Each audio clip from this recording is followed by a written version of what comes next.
ये क्या है? पेपर, आपकी नोटबुक का। ओके, अब देखिए मैं क्या कर रहा हूँ। ओए, 2 पार्ट्स हो गए। तो 1 पीस जो पेपर था वो 2 पीसेस में कन्वर्ट हो गया। एक चेंज आ गया। पहले एक सिंगल पीस था, अब 2 पीसेस हो गए। ओके, तो ये क्या है? एक चेंज, एक बदलाव। So there are a lot of changes in our surroundings. हमारे आसपास बहुत सारे चेंजेस होते हैं। तो इन चेंजेस में हम बात करते हैं, जैसे कि आपने बनाया शुगर का सॉल्यूशन। क्लास 6 में हमने सॉल्यूशन के बारे में बात की थी ना। आपने बनाया सॉल्ट का सॉल्यूशन। तो पहले सॉल्ट अलग था, शुगर अलग थी। वाटर में दोनों को डिजोल्व किया अलग अलग, तो दोनों के सॉल्यूशन बन गए। एक चेंज आया। ओके, आपने आपके घर में मम्मा पापा को देखा होगा, वो मिल्क से कर्ड बनाते हैं। मिल्क को सेट करते हैं, उसमें थोड़ा सा कर्ड के अमाउंट डालकर उसको सेट कर देते हैं, वो कर्ड में कन्वर्ट हो जाता है। एक चेंज आया ना। आपने रबर बैंड देखा है, रबर बैंड को, इलास्टिक बैंड को हम जब पुल करते हैं तो उसकी साइज में चेंज आ जाता है। ओके, तो इस तरह से हमारे सराउंडिंग में बहुत सारे चेंजेस होते हैं। ओके, कई बार आपने देखा होगा मिल्क अगर उसको प्रॉपर्ली गर्म नहीं किया गया तो क्या हो जाता है, वो खट्टा हो जाता है, सौर। तो ये भी क्या है? चेंज है। देखिए मैंने इसको फोल्ड कर दिया पेपर को, इसमें भी एक चेंज आ गया। तो हमारे आसपास बहुत सारे चेंजेस होते हैं और इन चेंजेस को हम इस चैप्टर में बात करेंगे उनके बारे में। We will talk about the changes.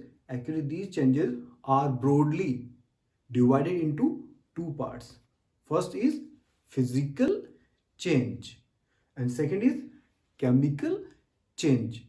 पहला फिजिकल चेंज और दूसरा केमिकल चेंज। तो इनके बारे में बात करते हैं। आपको एक काम करना है, आपको एक टेबल बनानी है जिसमें कम से कम 20 चेंजेस के बारे में आपको नोट करना है। कर सकते हैं ना?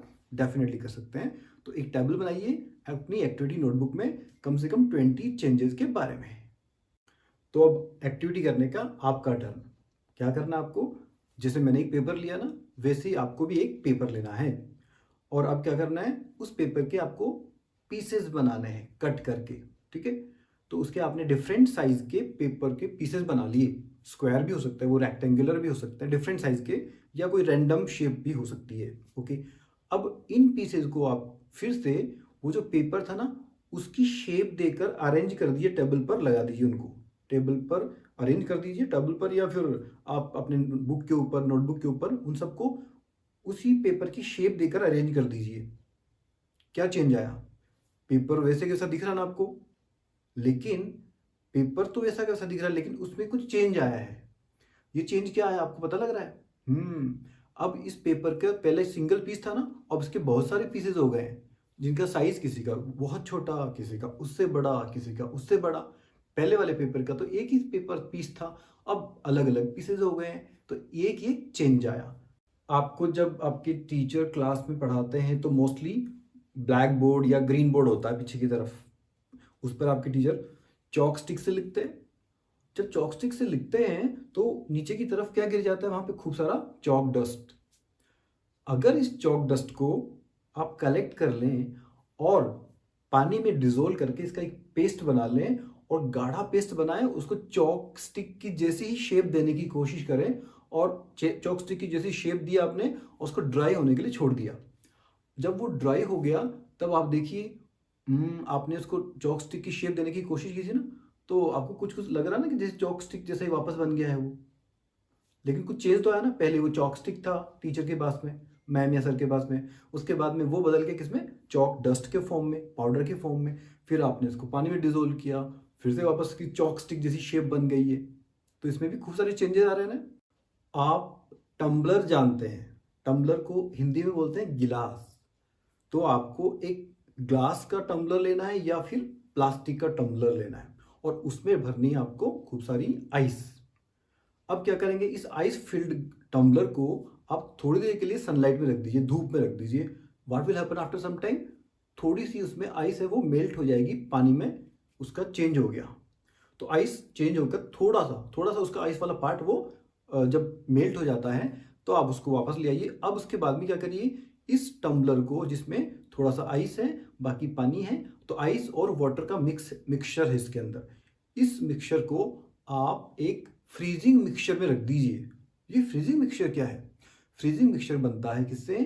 आइस और उस पर स्प्रिंकल्ड कॉमन सॉल्ट, खाने वाला नमक। तो खाने वाला नमक स्प्रिंकल किया हुआ किसके ऊपर? बर्फ के ऊपर। ऐसा खूब सारी आइस जिसपे नमक स्प्रिंकल किया हुआ है, बिखेरा हुआ है, छिड़का हुआ है। उस मिक्सचर को क्या बोलते हैं? Freezing mixture. फ्रीजिंग मिक्सचर का मतलब जो लिक्विड स्टेट वाले वाटर को, लिक्विड स्टेट मतलब जो पानी की फॉर्म में है, उसको वो वापस से फ्रीज कर दे, जमा दे। तो जब आप उस टम्बलर को, गिलास को, जिसमें आपने थोड़ी सी बर्फ को मेल्ट कर लिया था, उसको जब इस फ्रीजिंग मिक्सचर में रख देंगे तो उसमें आफ्टर सम टाइम देखेंगे क्या होगा। जो उसमें पानी बदल गए थे, मेल्ट हो गई थी थोड़ा सा आइस, वो आइस का जो पानी था वो वापस फ्रीज हो जाएगा, जम जाएगा थोड़ी देर में। वाओ! तो इस तरह से पता है आपको, जब आपने शायद मटका कुल्फी कभी खाई हो, तो मटका कुल्फी वाले अंकल जो मटका कुल्फी लेकर आते हैं ना, आपने वो मटका कुल्फी जब खाई, उसका आपको टेस्ट थोड़ा सा सॉल्टी कभी कभी लगा होगा ना। यस। तो उनके पास क्योंकि हाई फाई कोई डिवाइस तो होती नहीं, हाई फाई उनके पास रेफ्रिजरेंट तो होता नहीं, तो वो क्या करते हैं, वो इस तरह फ्रीजिंग मिक्सचर का इस्तेमाल करके ही अपनी आइसक्रीम्स को फ्रोजन कंडीशन में रखते हैं। क्या होता है उसके अंदर फ्रीजिंग मिक्सचर में? Ice and common salt. आपके घर में आपने वाटर को बॉईल करते हुए देखा होगा, खासतौर से विंटर सीजन में पानी गर्म करते हैं, जिससे कि आपको नहाते वक्त सर्दी ना लगे। गर्म पानी से नहाएंगे आप, तो क्या करते हैं, पानी को गर्म करते हैं। पानी को गर्म करते हैं तो उस वक्त आपने शायद कभी ना कभी ऑब्जर्व जरूर किया होगा, या जैसे मम्मा पापा खाना बना रहे हो किचन में, तो आपने जरूर ऑब्जर्व किया होगा कि जो पॉट होता है जिसमें खाना पक रहा होता है, या पानी गर्म करने की बात कर रहे हैं हम लोग, तो उस वक्त पानी की जो सरफेस है, उस सरफेस से ऊपर की तरफ आपको स्टीम निकल रही होती दिखाई देती है। वो वाटर की स्टीम है। स्टीम मतलब भाप, पानी की भाप, STEAM, स्टीम। तो ये पानी की भाप ऊपर जा रही है। आपको क्या करना है, आपको एक दूसरा कोई पैन लेना जिसमें हैंडल हो, उसको उल्टा इस जो स्टीम है ना उसके ऊपर रखना है, थोड़ा सा डिस्टेंस, जहाँ पानी है ना वो बॉईल हो रहा है उससे थोड़ा दूर। और हैंडल क्यों? जिससे कि आपके हाथ जले ना। तो आपने इस इन्वर्टेड पैन को उस स्टीम के ऊपर रखा है। आप क्या देखेंगे आफ्टर सम टाइम, वो जो नीचे वाला बॉटम है ना, उसका ऊपर जो आपने पैन रखा है उसका नीचे वाला bottom, what will you see on that bottom? There you will see small fine droplets of water. ये वाटर की ड्रॉपलेट्स, ये कहाँ से आ गई? जो नीचे से वाटर जो बॉईल होने के बाद में स्टीम बनकर ऊपर जा रहा था, वो ऊपर वाला जो आपने इन्वर्टेड पैन रखा ना, इन्वर्टेड उल्टा कोई कढ़ाई या कोई भी आपने कोई ऑब्जेक्ट रखा, तो उस बर्तन की बॉटम से सरफेस टकरा के, वो बर्तन की सरफेस कैसी थी? ठंडी। तो उसे टकरा कर ये जो नीचे से स्टीम जा रही है वाटर की, वो टकरा कर किस में बदल गई? वापस वाटर की छोटी छोटी ड्रॉपलेट्स में। तो फिर से क्या आ गया? चेंज। नीचे क्या था? लिक्विड। फिर बीच में क्या बनी? स्टीम। ऊपर क्या वापस में कन्वर्ट हो गई वापस से वो वाटर में। तो फिर से चेंज। ये फिजिकल चेंजेस की जो एक्टिविटी हम कर रहे हैं इस सीरीज में, लास्ट एक्टिविटी अब करनी है। इसके लिए हमें थोड़ा सा केयरफुल रहना पड़ेगा, because we will deal with the flame. हमें इसमें थोड़ा आग के साथ में थोड़ा डील करना पड़ेगा। तो हमें करना क्या है, हमें लेनी है एक यूज की हुई हैक्सॉ ब्लेड। हैक्सॉ ब्लेड जो आरी होती है ना, उसके अंदर एक ब्लेड लगती है, उसको बोलते हैं हैक्सॉ ब्लेड। तो हैक्सॉ ब्लेड लेनी है यूज की हुई, उसके एक एंड को होल्ड करना है ए पेयर ऑफ टोंग्स से। पेयर ऑफ टोंग्स का मतलब चिमटी से। चिमटी में क्योंकि दो उसके पार्ट्स होते हैं, इसलिए उसको पेयर ऑफ टोंग्स बोलते हैं, सिंगल नहीं होता। जैसे हम बात करें आपने जो पैंट पहनी है, हम उनको पैंट नहीं बोलते, उनको बोलते पैंट्स। क्यों? उसके दो पार्ट होते हैं, ठीक है। इसके अलावा हम बात करें पायजामाज, इंग्लिश में पायजामाज क्यों बोलते हैं? क्योंकि उसके दो पार्ट्स होते हैं। जैसे सिंगल पीस में होता है जैसे शर्ट, तो शर्ट ही बोलेंगे, शर्ट्स नहीं बोलेंगे। मैंने शर्ट पहनी, शर्ट्स नहीं पहनी, लेकिन मैंने पैंट्स पहने, पैंट्स, जो कि एक ही है ना, लेकिन उसके दो पार्ट्स है ना, इसलिए उसको पैंट्स बोलते हैं, पैंट्स, पायजामाज। अगर किसी जैसे लड़की की बात की, उसने स्कर्ट पहनी, तो स्कर्ट्स नहीं, स्कर्ट वो एक सिंगल पीस में होती है। ओके, तो हमने पेयर ऑफ टोंग्स लिया, उससे एक एंड को, जो हैक्सो ब्लेड है उसके एक एंड को हमने होल्ड कर लिया, और अब हमने गैस स्टोव का जो फ्लेम है उस फ्लेम में इसका जो फ्री एंड है हैक्सॉ ब्लेड का, तो एक एंड तो हमने होल्ड कर लिया, पकड़ लिया है पेयर ऑफ टोंग से, दूसरा एंड जो फ्री है उसको हमने गर्म किया। केयरफुली ध्यान रखना है, क्योंकि आग के साथ हम ये अभी खेल नहीं रहे, एक्टिविटी कर रहे हैं। After some time you will observe that there is change in the colour of the hacksaw blade.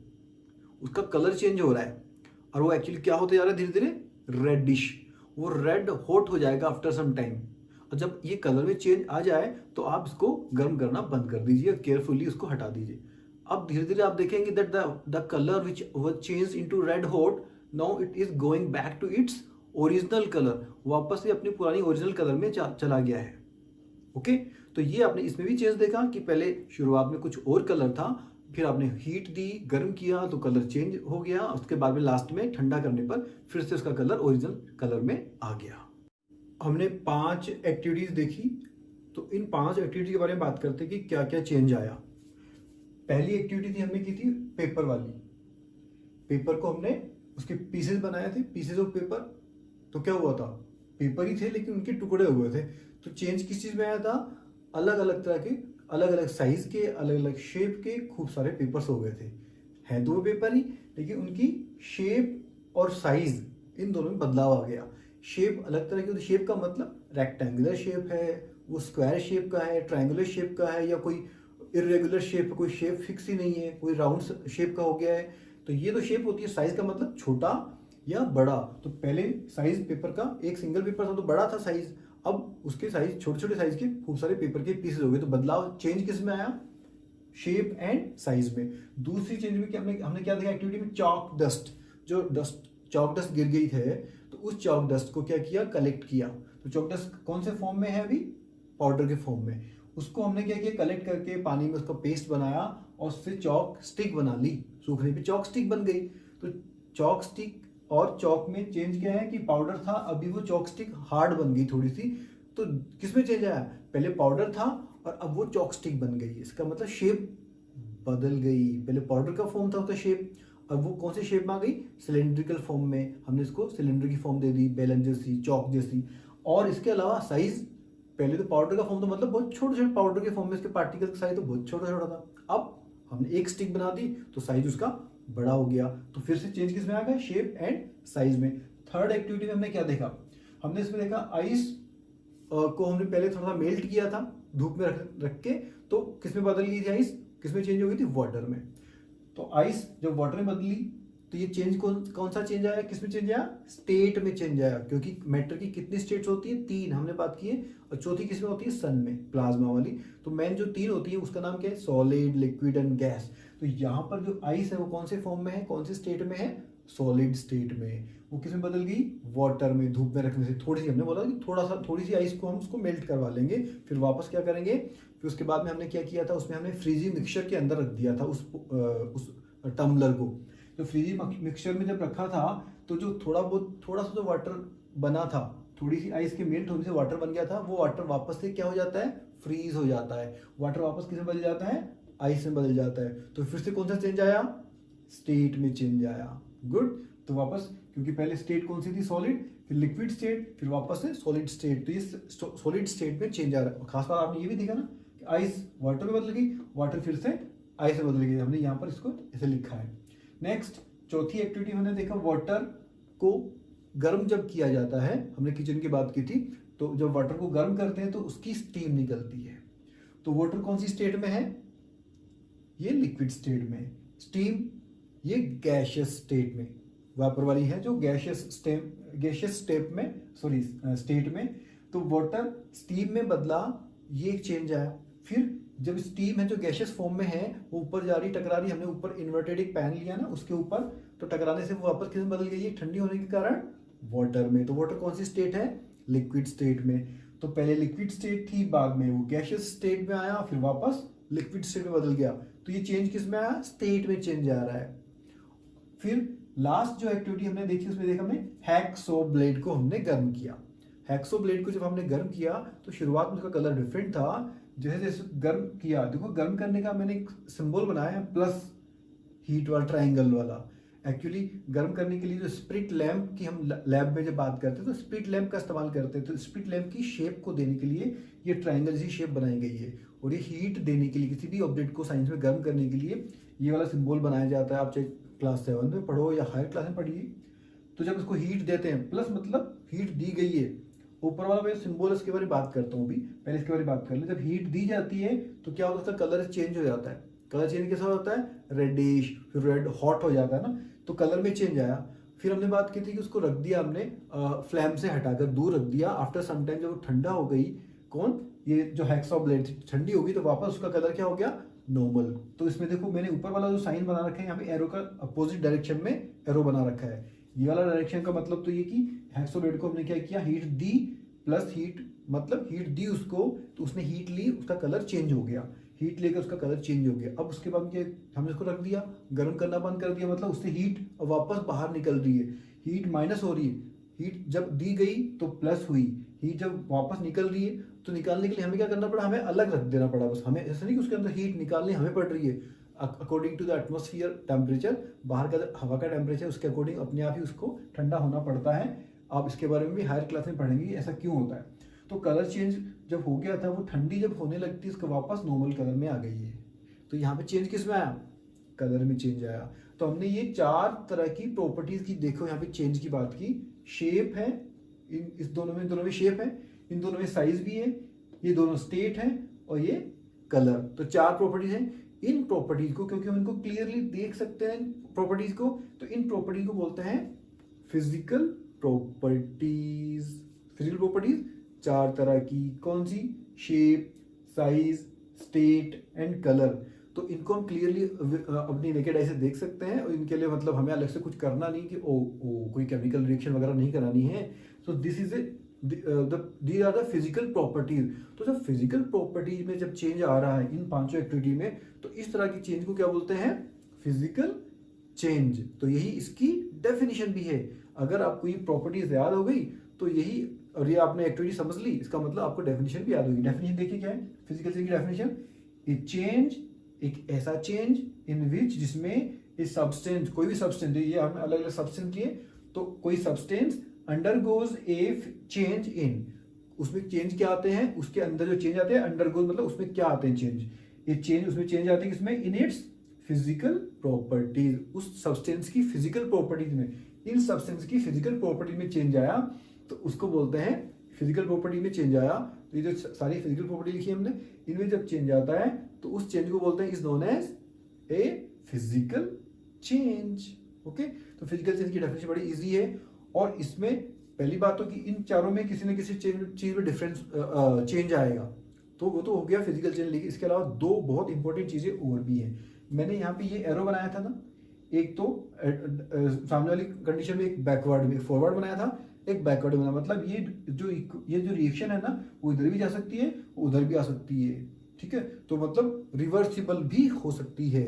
तो देखो इसकी पहली एक प्रॉपर्टी लिखी है, जनरली रिवर्सिबल। ज्यादातर मोस्टली जो फिजिकल चेंजेस होते हैं ना हमारे आसपास, वो कैसे होते हैं, रिवर्सिबल होते हैं। उनको वापस पुरानी स्टेट में लाया जा सकता है, पुरानी कंडीशन में लाया जा सकता है। हाइड्रोक्साइड को गर्म किया, ठंडा करेंगे तो वापस अपने नॉर्मल शेप में आ जाएगी। पानी को गर्म किया, स्टीम बनी, स्टीम को ठंडा किया, वापस क्या बन गया, वाटर। आइस को हमने ठंडा, उसको गर्म किया तो वाटर बन गया, वाटर को जब जमाएंगे तो वापस आइस।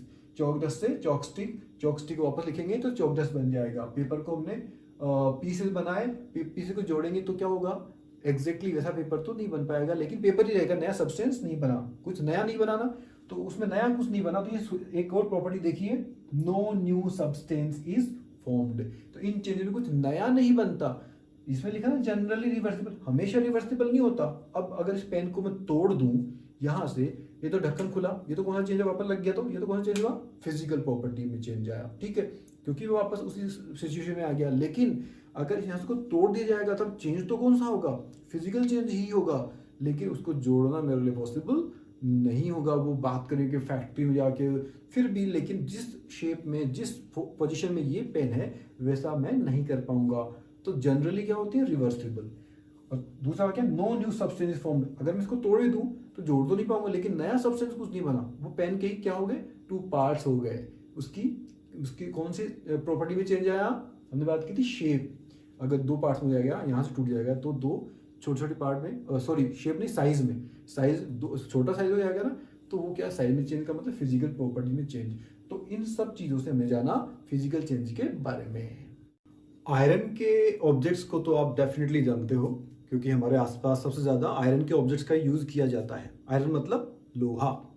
तो लोहे के आर्टिकल्स आपने देखे हैं खेत में रखे हुए, गार्डन में कोई बेंच रखी है, घर के अंदर किचन में बात करें, किचन में अपना जो रोटी पकाने के लिए लोहे का तवा होता है वो, ये या फिर और भी बाहर ओपन में रखी बहुत सारी अलग अलग तरह की चीज़ें।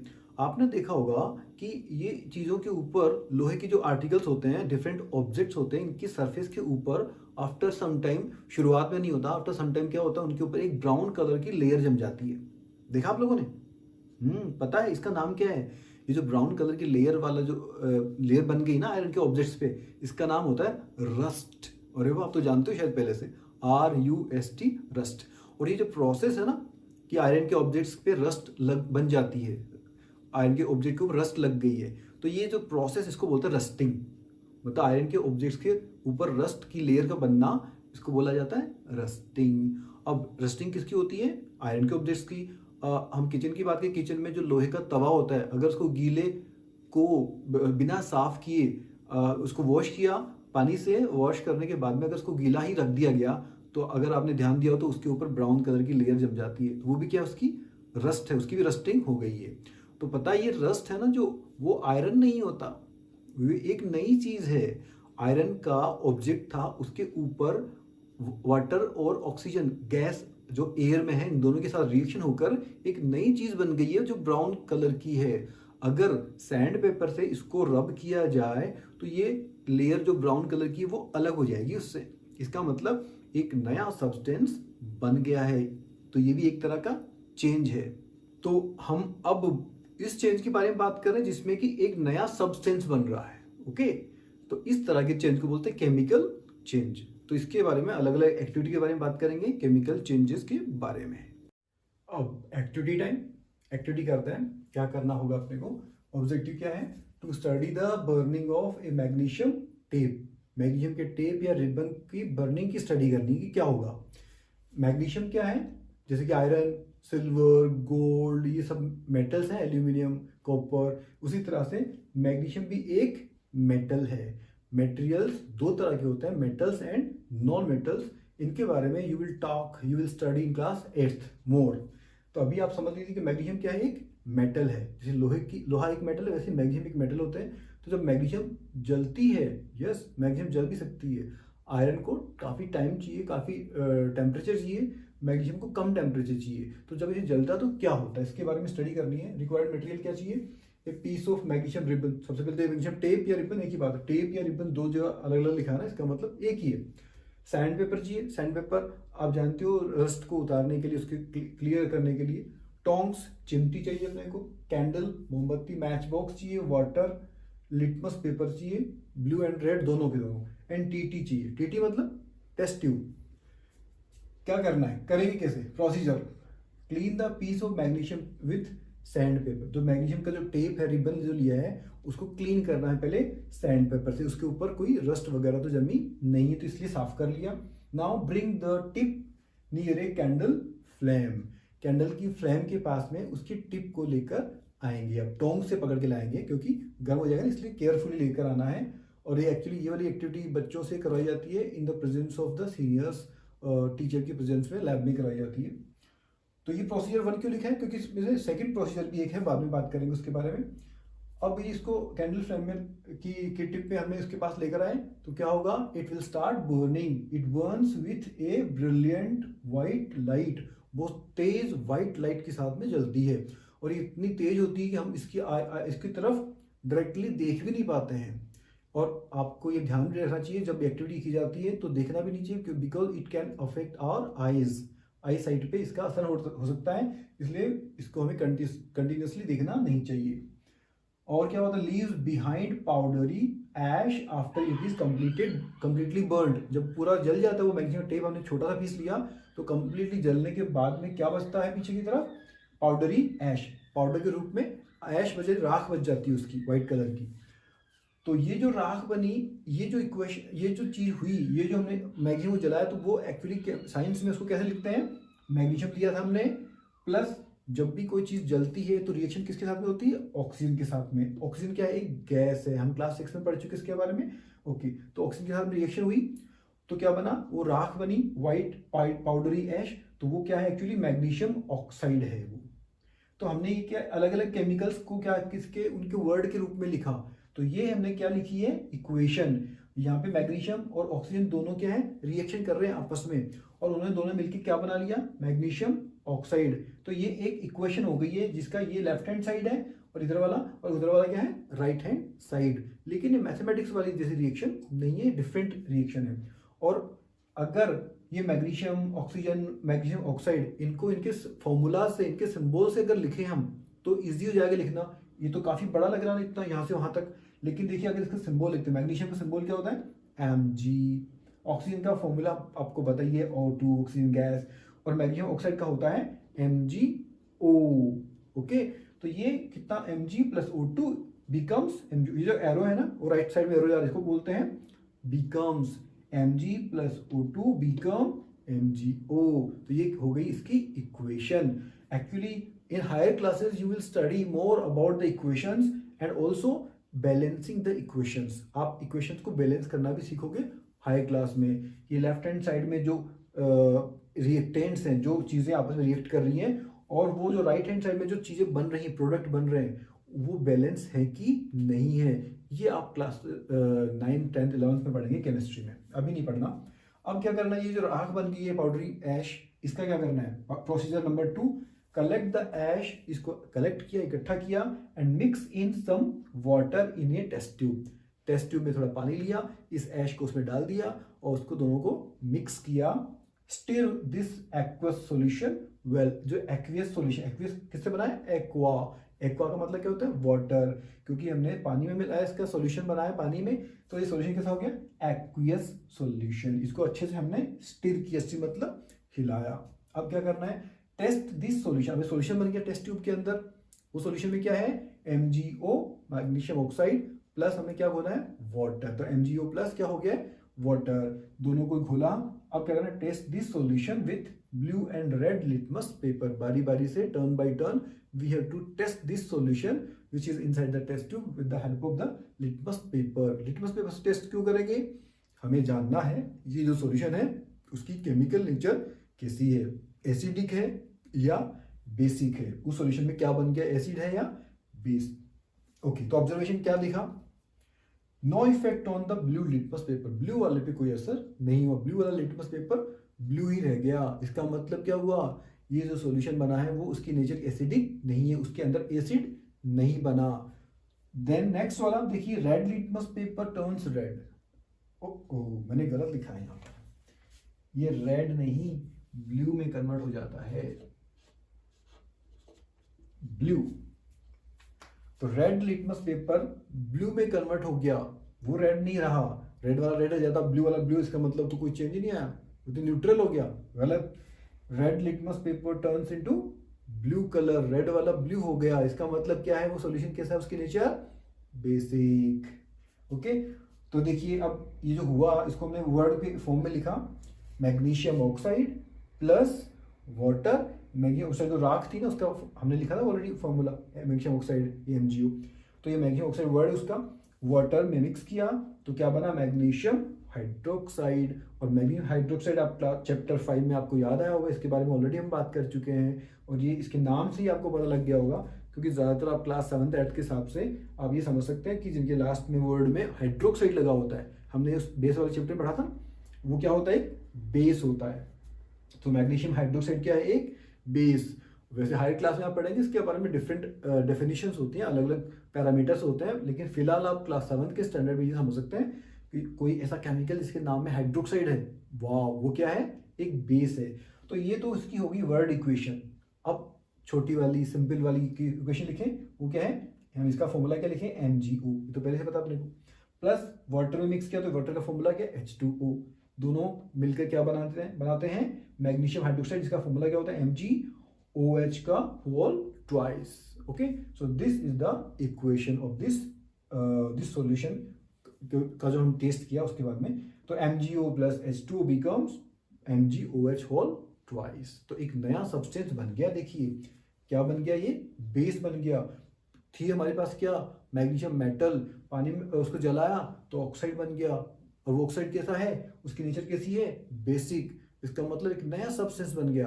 और नया सब्सटेंस बन गया इसका मतलब this is a chemical chain. Magnesium के टेप का, रिबन का जलाया जाना, this is a chemical chain. यही है इसका conclusion. A new substance is formed, it is a chemical change.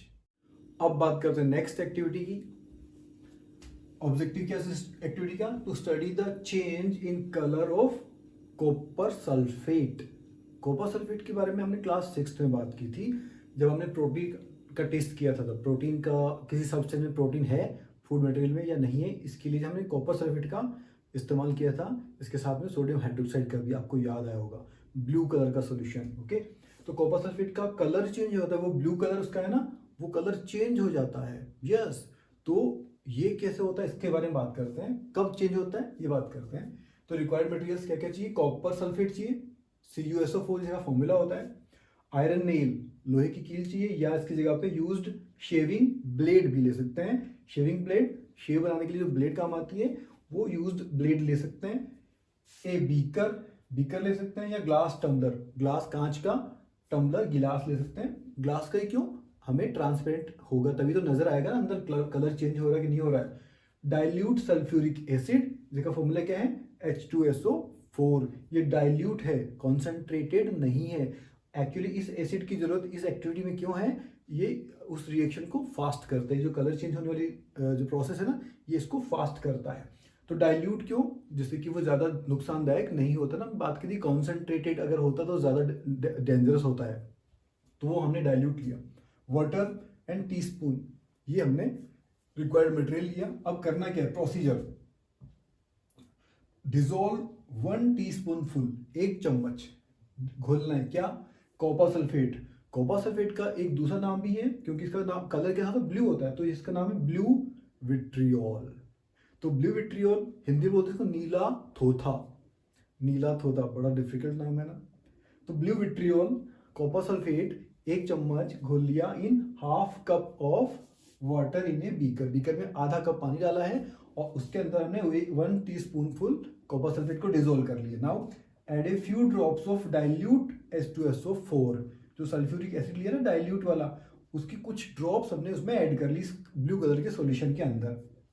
Drop A nail और यूज्ड शेविंग ब्लेड, अब जो हमने ब्लेड ली है या फिर एक नेल, कील भी ले सकते हैं, वो उसमें ड्रॉप कर दी into this blue coloured solution of copper sulphate and wait for some hours. कुछ घंटों की ये प्रोसेस है, कुछ मिनट्स में नहीं होगी, आधा घंटा 1 घंटा हो सकता है, 1 घंटे से भी ज़्यादा टाइम लग जाए। तो you have to wait for that patiently. Next observation. अब आफ्टर सम आवर्स हम देखेंगे, ऑब्जर्वेशन करते रहेंगे हम लोग। तो ब्लू कलर जो था शुरुआत में is changed into green colour, colour गायब ब्लू और नया कलर आ गया, ग्रीन कलर आ गया। अब इसके पीछे कारण क्या, अच्छा और क्या हुआ, जो उसके अंदर ब्लेड डाली थी उस पर भी कुछ चेंज आया। ब्लेड डाली थी इसलिए कि उस पर भी कुछ चेंज आता है कि नहीं आता है, तो आया चेंज उसमें। Blade has a brown coloured deposit, blade के ऊपर, या आयरन नेल ली तो आयरन नेल के ऊपर, एक्चुअली ब्लेड भी किसकी बनी होती है, आयरन की बनी होती है। तो दोनों ही अगर केस में कोई भी हमने ली है तो उनके ऊपर क्या जम गया है, ब्राउन कलर का डिपॉजिट जम गया है, ब्राउन कलर का उनके ऊपर लेयर चढ़ गई है। तो ये क्या हुआ, तो ये इसलिए हुआ, हमने लिया था CuSO4 सोल्यूशन, क्लियर, जिसका कलर क्या था, ब्लू, कॉपर सल्फेट, और प्लस Fe, ये ऊपर वाली क्या है, इक्वेशन, नीचे हमने क्या लिखी उसकी, वर्ड इक्वेशन, क्लियर।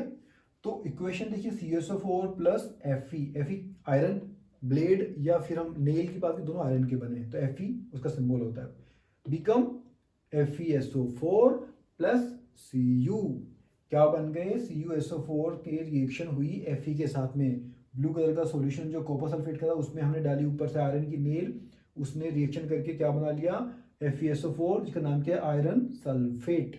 उसका कलर होता है ग्रीन।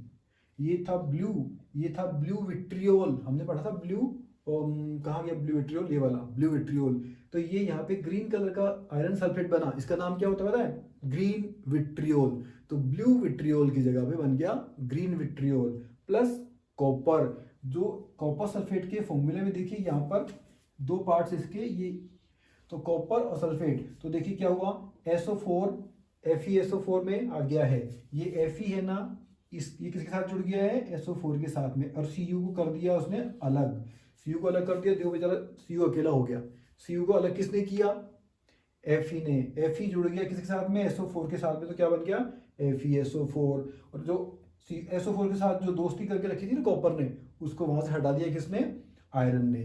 क्यों कर दिया, हटा दिया, क्यों हटा दिया उसने, क्यों डिस्प्लेस कर दिया, क्योंकि Fe एक्चुअली ज्यादा स्ट्रॉन्ग मेटल होती है किसके मुकाबले, कॉपर के मुकाबले। You will study in class at about these things, reactivity series पढ़ोगे, उसके अंदर अलग अलग मेटल्स की कौन से ज्यादा रिएक्टिव होती है। तो अब यहाँ से आप समझ सकते हो कि आयरन है वो Cu के मुकाबले ज्यादा रिएक्टिव है। दोस्तों कॉपर सल्फेट के सॉल्यूशन के अंदर कॉपर मेटल भी थी, कॉपर सल्फेट, तो कॉपर मतलब तांबा, तो कॉपर मेटल के जो मॉलिक्यूल्स उसके साथ एटम्स जुड़े हुए थे ना, उन एटम्स को किसने हटा दिया, आयरन के एटम्स ने, क्योंकि आयरन के एटम्स ज्यादा रिएक्शन कर सकते हैं। तो उन्होंने दोस्ती कर ली SO4 के साथ में, FeSO4 बन गया, उनका एक कंपाउंड बन गया, और Cu को हटा दिया, तो Cu कहाँ चला गया बेचारा, जो कील थी ना उसके ऊपर जाकर जम गया कॉपर। तो कॉपर अलग हो गया, कील के ऊपर जम गया, तो कॉपर का कलर कैसा, ब्राउन। तो वो जो कील थी उसके ऊपर कलर जम गया, वो ब्राउन कलर का, किसका है वो, कॉपर का। तो ये इक्वेशन हुई। तो इसमें देखिए नया चीज बनी ना, ग्रीन विट्रियोल। ग्रीन विट्रियोल का मतलब एक नया सब्सटेंस बन गया, तो ये भी क्या, एक केमिकल चेंज है। तो कंक्लूजन क्या निकला, CuSO4 is change into FeSO4, this is a new substance. Copper is deposited on iron blade, iron की ब्लेड के ऊपर कौन जम गया, कॉपर, तो वो भी एक नई चीज है। पहले कॉपर तो था ही नहीं ना, कॉपर सल्फेट के अंदर कॉपर नजर थोड़ी, वो ब्लू कलर का सॉल्यूशन था, लेकिन अब वो कॉपर नजर आ रहा है ब्राउन कलर का कील के ऊपर डिपॉजिट होने के बाद में। सो this is the chemical change, this is also a wonderful chemical change. फिर से एक्टिविटी टाइम, इस बार एक और एक्टिविटी करते हैं। एक्टिविटी देखिए क्या है उसका objective, to study the reaction between vinegar and baking soda.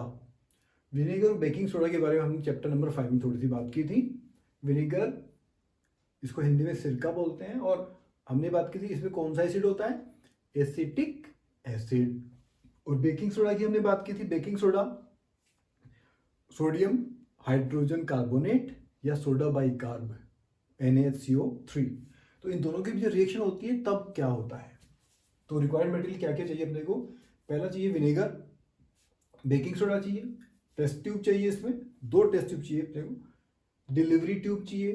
Delivery tube पतली ग्लास की ट्यूब होती है जो एक टेस्ट ट्यूब से दूसरे टेस्ट ट्यूब में किसी गैस को पास करने के लिए काम आती है। Cotton wool and lime water भी चाहिए। लाइम वाटर एक्चुअली चूने का पानी हिंदी में बोलते हैं। इसको लाइम वाटर को कैसे प्रिपेयर किया जाता है, lime water actually it is prepared from lime, चूना। आपने शायद अपने घरों में जो कंस्ट्रक्शन वर्क चलता तो लाइम देखा होगा, तो वो लाइम अगर आप उससे अगर लाइम वाटर बनाना चाहिए बना सकते हैं, but be careful with your hands, gloves का इस्तेमाल करके आप बनाएं। करना क्या है, इसमें लाइम लेना है आपको, लाइम को पानी में डिजोल्व कर देना है। पानी में डिजोल्व करने के बाद में आप शुरुआत में देखेंगे उसका कलर बिल्कुल व्हाइट कलर ऐसा दिख रहा है आपको, लेकिन आप उसको विदाउट डिस्टर्बिंग रख दीजिए एक जगह पर, और आफ्टर सम टाइम, ये काम किसमें करेंगे आप, किसी प्लास्टिक के कंटेनर में, प्लास्टिक के मग में करेंगे। आफ्टर सम आवर्स आप देखेंगे कि वो जो चूना आपने पानी में डिजोल्व किया है उसमें अब क्या हुआ है, जो पानी है ऊपर वाला पानी बिल्कुल कलरलेस हो गया, बिल्कुल क्लियर वाटर नजर आ रहा है, और नीचे की तरफ पैंदे में कुछ सब्सटेंस बैठ गया है। अब आपको क्या करना है, डिकेंटेशन करना है, मतलब इस प्लास्टिक के मग में से ऊपर वाला जो पानी, जो क्लियर वाटर आपको नजर आ रहा है, उसको डिकेंटेशन करके दूसरे कंटेनर में, दूसरे प्लास्टिक के ग्लास के कांच के कंटेनर में आपको ट्रांसफर करना है। आप जानते हैं क्लास 6 में डिकेंटेशन कैसे करते हैं। आप ये प्रोसेस धीरे धीरे करेंगे जिससे कि बॉटम वाले जो मटेरियल्स उसके साथ उठकर दूसरे बीकर में ना चले जाएं। तो आपको क्या मिल गया है, क्लियर वाटर जैसा। ये क्या है, लाइम वाटर। ओके, तो ये फ्रेश वाला तैयार किया हुआ ही ज्यादा अच्छा होता है, वरना इससे रिजल्ट अच्छे नहीं मिलते हैं। तो प्रोसीजर, इसमें भी 2 प्रोसीजर है, प्रोसीजर 1, प्रोसीजर 2। तो पहले क्या करेंगे, टेक 1 टीस्पूनफुल ऑफ विनेगर, जिसमें कि क्या है, एसिटिक एसिड, उसका 1 चम्मच लिया विनेगर का, सिरके का, इन्हें टेस्ट ट्यूब में डाल लिया 1 चम्मच। ये पाउडर के फॉर्म में होता है एक्चुअली, ये पाउडर के फॉर्म में भी, या फिर ये इसको लिक्विड के फॉर्म में भी होता है। Now add a pinch of baking soda, एक चुटकी भर, पिंच मतलब चुटकी भर बेकिंग सोडा ले लिया, किसमें डाल दिया, उस टेस्ट ट्यूब के अंदर। बेकिंग सोडा का केमिकल नेम होता है सोडियम हाइड्रोजन कार्बोनेट, और इस सोडियम हाइड्रोजन कार्बोनेट को सोडा बाइकार्ब भी बोलते हैं। सोडियम हाइड्रोजन कार्बोनेट के बारे में बात करेंगे, इसका फॉर्मूला होता है ना वो बिल्कुल सेम इसी तरह से होता है, इसलिए इसका नाम सोडियम हाइड्रोजन कार्बोनेट होता है। कुछ केमिकल्स आपकी 7th क्लास में, ज्यादा केमिकल्स तो नहीं है लेकिन कुछ हैं, वो आपको उनके फॉर्मूला याद होनी चाहिए, उनके नाम याद होने चाहिए। ऑब्जर्वेशन, तो क्या होगा, जैसे मैं टीस्पून फुल के अंदर एक पिंच ऊपर से डाली, क्या आपको सुनाई देगा, हिसिंग साउंड, हिस की साउंड सुनाई देती है आपको, जैसे तो सांप हिस की साउंड निकाल रहा हो, ऐसे हिस की साउंड निकलती है। And see bubbles of a gas coming out, और उस टेस्ट ट्यूब से बाहर की तरफ क्या आ रहे हैं, गैस के बबल्स ऊपर निकल कर आ रहे हैं। तो दो चीजें आपने ऑब्जर्व की। अब क्या करेंगे, ये दो चीजें आप ऑब्जर्व कर ली, आपको याद रहना चाहिए। प्रोसीजर 2, पास दिस गैस, अब जो गैस निकल के बबल्स के फॉर्म में ऊपर जा रही है उसको क्या करना है, pass this gas in freshly prepared lime water. Lime water की हमने बात की, लाइम वाटर बनाना फ्रेश, तो उसमें बिल्कुल फ्रेश बनाया है, उसके अंदर इसको पास करना। पास करने का तरीका क्या, डिलीवरी ट्यूब से। और फर्स्ट वाली टेस्ट ट्यूब जिसमें ये बन रहा है ना, गैस बन रही है, उसके माउथ पे कॉटन लगा देना जिससे कि गैस निकल कर बाहर नहीं जाए, वो डिलीवरी ट्यूब से दूसरे टेस्ट ट्यूब के अंदर ही जाए, वरना इधर से निकल गई तो दूसरे टेस्ट ट्यूब के अंदर लाइम वाटर के अंदर उसको हम पहुंचा नहीं पाएंगे। तो pass this gas in freshly prepared lime water, जैसे कि यहाँ फिगर में दिखा रखा है उस तरह से आपको उसको पास करना है। नाउ ऑब्जर्वेशन, अब देखेंगे क्या होगा जब पास करते तो क्या होता है। इन फर्स्ट टेस्ट ट्यूब में, पहले टेस्ट ट्यूब में तो क्या हुआ था, विनेगर प्लस बेकिंग सोडा डाला था, ऊपर से कार्बन डाइऑक्साइड गैस बनी थी। जो गैस ऊपर बन के जा रही है वो क्या है, carbon dioxide gas, plus others products, उसमें और भी प्रोडक्ट्स बनते हैं लेकिन उनके बारे में आपको ज्यादा टेंशन करने की जरूरत नहीं है। आपका मेन कंसर्न क्या है, ये गैस, कार्बन डाइऑक्साइड गैस। इसका फॉर्मूला देखो, ये तो उसकी वर्ड इक्वेशन हो गई। अब ये इक्वेशन CH3COOH, विनेगर में एसिटिक एसिड होता है तो एसिटिक एसिड का formula CH3COOH, plus baking soda का फॉर्मूला देखिए NaHCO3, सोडियम हाइड्रोजन कार्बोनेट, या सोडियम बाइकार्बोनेट, इसको सोडियम बाइकार्बोनेट भी बोलते हैं और शॉर्ट में सोडा बाइकार्बोनेट भी बोलते हैं। सोडा बाइकार्ब का फुल क्या हुआ वर्ड, सोडियम बाइकार्बोनेट। बस इसमें हाइड्रोजन की जगह पे क्या लगा दो, बाई, तो नेक्स्ट वाला वर्ड बन जाएगा। ये दोनों जब रिएक्ट करते हैं तो गैस बनती है CO2 गैस, जो बबल के फॉर्म में बाहर आ रही है, प्लस अदर प्रोडक्ट्स को आपको जानना नहीं है। सेकंड टेस्ट ट्यूब में जब गैस पास करते हैं दूसरी टेस्ट ट्यूब में जिसमें लाइम वाटर लिया है, तब उसी टेस्ट ट्यूब में क्या होता है वो देखिए, कार्बन डाइऑक्साइड जो पास की जा रही है, दूसरी टेस्ट ट्यूब में क्या लिया है, लाइम वाटर, जिसका कोई कलर नहीं है, लाइम वाटर का कोई कलर नहीं होता है, तो क्या बनता है, लाइम स्टोन बनता है। Wow, lime stone plus water. Actually हमें क्या नजर आता है, ये तो अंदर रिएक्शन, लेकिन हमें नजर क्या आ रहा है, देखिए हमें नजर ये आ रहा है कि जो लाइम वाटर हमने लिया था वो कलरलेस है। कैल्शियम हाइड्रोक्साइड लाइम वाटर का केमिकल नेम होता है। अब जानते हो कैल्शियम हाइड्रोक्साइड कौन सी केमिकल नेचर वाला कंपाउंड है, बेसिक। हाइड्रोक्साइड नाम से पता लग गया आपको, ये बेस है।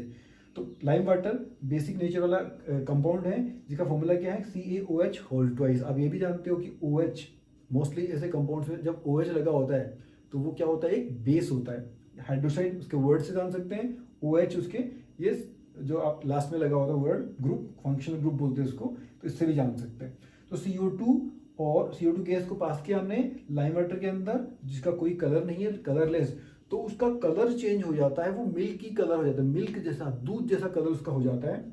एक्चुअली बना क्या उसके अंदर है, CaCO3 कैल्शियम कार्बोनेट, जिसको लाइमस्टोन भी बोलते हैं, प्लस H2 पानी में घुला हुआ है, तो वो मिल्क जैसा उसका कलर आ गया है, मिल्की कलर। तो ये तो नया कलर आ गया, यहाँ पे क्या था, कलरलेस, कोई कलर ही नहीं था। तो ये प्रोसेस हुई है। अब कंक्लूजन, लाइम वाटर क्या हो गया, मिल्की हो गया। लाइम वाटर का कलर क्या था, नो कलर, लाइम वाटर का कोई कलर नहीं होता, और लाइम स्टोन का कलर होता है मिल्की। ओके, तो ये जो CO2 गैस जो हमने पास करवा के दिखाया, इसके अंदर देखा ना कलर चेंज हुआ। एक्चुअली CO2 गैस को पहचानने का सबसे अच्छा तरीका यही होता है कि उस गैस को, अगर हमें पता नहीं कि ये गैस कौन सी है, तो हम क्या करेंगे, उस गैस को किस में पास करवाएंगे, लाइम वाटर में। अगर लाइम वाटर का कलर चेंज होकर मिल्की हो गया, इसका मतलब that gas is CO2 gas. Respiration के चैप्टर में हम बात करेंगे CO2 गैस का पता लगाने के लिए ये वाली एक्टिविटी करते हैं, ये वाला चेक करने का तरीका है इसको, कि लाइम वाटर में पास करेंगे अगर किसी गैस को, तो क्या अगर वो लाइम वाटर का कलर मिल्की हो गया, इसका मतलब वो जो गैस जा रही है वो कौन सी गैस है, CO2 gas, carbon dioxide gas. Okay, तो कंक्लूजन क्या निकला? CO2 गैस बनी इसमें, एक तो पहले तो शुरुआत वाली फर्स्ट वाली टेस्ट ट्यूब में, और दूसरे में क्या बना? CaCO3। तो दोनों ही नए प्रोडक्ट्स हैं, आर टू न्यू सब्सटेंस, दोनों ही नए सब्सटेंस बनते हैं। एक गैस इज इवॉल्व्ड, पहले में गैस बनी थी, एंड कलर ही चेंज, दूसरे में क्या हुआ? कलर चेंज हो गया। इसका मतलब this is also a chemical change. Last 3 activities में हमने ये देखा कि उनमें कोई ना कोई नया सब्सटेंस का प्रोडक्शन हो रहा है। फर्स्ट एक्टिविटी थी हमारी मैग्नीशियम टेप की बर्निंग वाली। उसमें हमने देखा कि मैग्नीशियम की ऐश बनी, जिसका केमिकल नेम था मैग्नीशियम ऑक्साइड, MgO। फिर सेकेंड एक्टिविटी कौन सी थी? कॉपर सल्फेट वाली, जिसमें कॉपर सल्फेट की रिएक्शन किससे कराई गई थी? आयरन के साथ। So what was the result of that? The production of iron sulphate and copper. वहां पे 2 नए प्रोडक्ट्स बने, 2 नए सब्सटेंसेस बने। और लास्ट एक्टिविटी हमने बेकिंग सोडा और विनेगर वाली उसकी बात की। इन दैट पहले तो बनता है एक गैस का प्रोडक्शन होता है, कार्बन डाइऑक्साइड गैस, और उसके बाद में लाइम वाटर के साथ रिएक्शन कराई जाती है, तो वहां पर 2 प्रोडक्ट्स बनते हैं, 2 नए प्रोडक्ट्स। कौन से? एक तो बनता है लाइमस्टोन और दूसरा बनता है वाटर। तो केमिकल चेंजेस में मोस्टली होता क्या है? एक या एक से ज्यादा नए सब्सटेंसेस बनते हैं, और यही इसकी डेफिनेशन है। मतलब नए सब्सटेंसेस बनना। डेफिनेशन देखिए, chemical change, A change in which one और मोर, एक या एक से ज्यादा न्यू सब्सटेंसेस आर फॉर्म्ड। जो प्रोडक्ट है राइट हैंड साइड में रिएक्शन में जो लिखते हैं ना, वो सब्सटेंस है, वो प्रोडक्ट्स वो बनते हैं एक से ज्यादा या एक। सो that is called a chemical change. Characteristic of a chemical, तो क्या क्या होता है केमिकल चेंज में? ये कैरेक्टरिस्टिक्स हैं कुछ। ये जरूरी नहीं कि हर एक केमिकल चेंज में ये सबकी सब हो, लेकिन ये ऑन एन एवरेज कुल मिलाकर सबके अंदर क्या क्या हो सकता है। तो देखिए, पहला, 1 और more new substances are formed. इसकी हम बात करी चुके कि एक या ज्यादा प्रोडक्ट्स बन सकते हैं। कौन से वाले? नए प्रोडक्ट्स, नए सब्सटेंसेस। दूसरा, हीट का इवोल्यूशन हो सकता है, हीट निकल सकती है। लाइट का प्रोडक्शन हो सकता है, और एनी अदर रेडिएशन, कोई रेज निकल सकती हैं। जैसे कि एक एग्जांपल है अल्ट्रा वायलेट रेज। तो हीट और लाइट के बारे में आप जानते हैं, क्रैकर्स आप जलाते हैं तब। इसके आगे वाली हम इसके नेक्स्ट वाली स्लाइड में बात करेंगे इसके बारे में। और रेडिएशन, अल्ट्रा वायलेट रेज, जब सन के अंदर न्यूक्लियर रिएक्शंस जो होती हैं तो वहां पर यूवी रेज निकलती है। इसके बारे में नेक्स्ट स्लाइड में हम बात करेंगे कि यूवी रेज जो अल्ट्रा वायलेट रेज हैं वो भी निकलती, तो सन से निकलती है, सन की लाइट के साथ में इनका भी प्रोडक्शन होता है। तो मतलब केमिकल रिएक्शन सन में भी हो रही है। तो ये केमिकल रिएक्शन के केमिकल चेंजेस की ये भी कैरेक्टरिस्टिक्स है कि हीट का इवोल्यूशन हो सकता है, लाइट का इवोल्यूशन हो सकता है, या रेज भी निकल सकती हैं। जैसे कि एक एग्जांपल है अल्ट्रा वायलेट रेज का निकलना। नेक्स्ट कैरेक्टरिस्टिक है साउंड इज प्रोड्यूस्ड, साउंड का प्रोडक्शन भी हो सकता है। फिर से वही, क्या हमने बात की थी, अभी हमने इस एक्टिविटी की बात की बेकिंग सोडा वाली, तो उसमें हिस की साउंड आई, that hissing sound was the characteristic of a chemical change. तो sound is produced. Change in smell, smell में भी बदलाव आ जाता है, स्मेल बदल जाती है, पहले कुछ और बाद में कुछ और। जब कई बार फूड स्पॉइल हो जाता है, इसके बारे में बात करेंगे नेक्स्ट स्लाइड में, तो उसकी स्मेल में चेंज आ जाता है, तो that is a chemical change.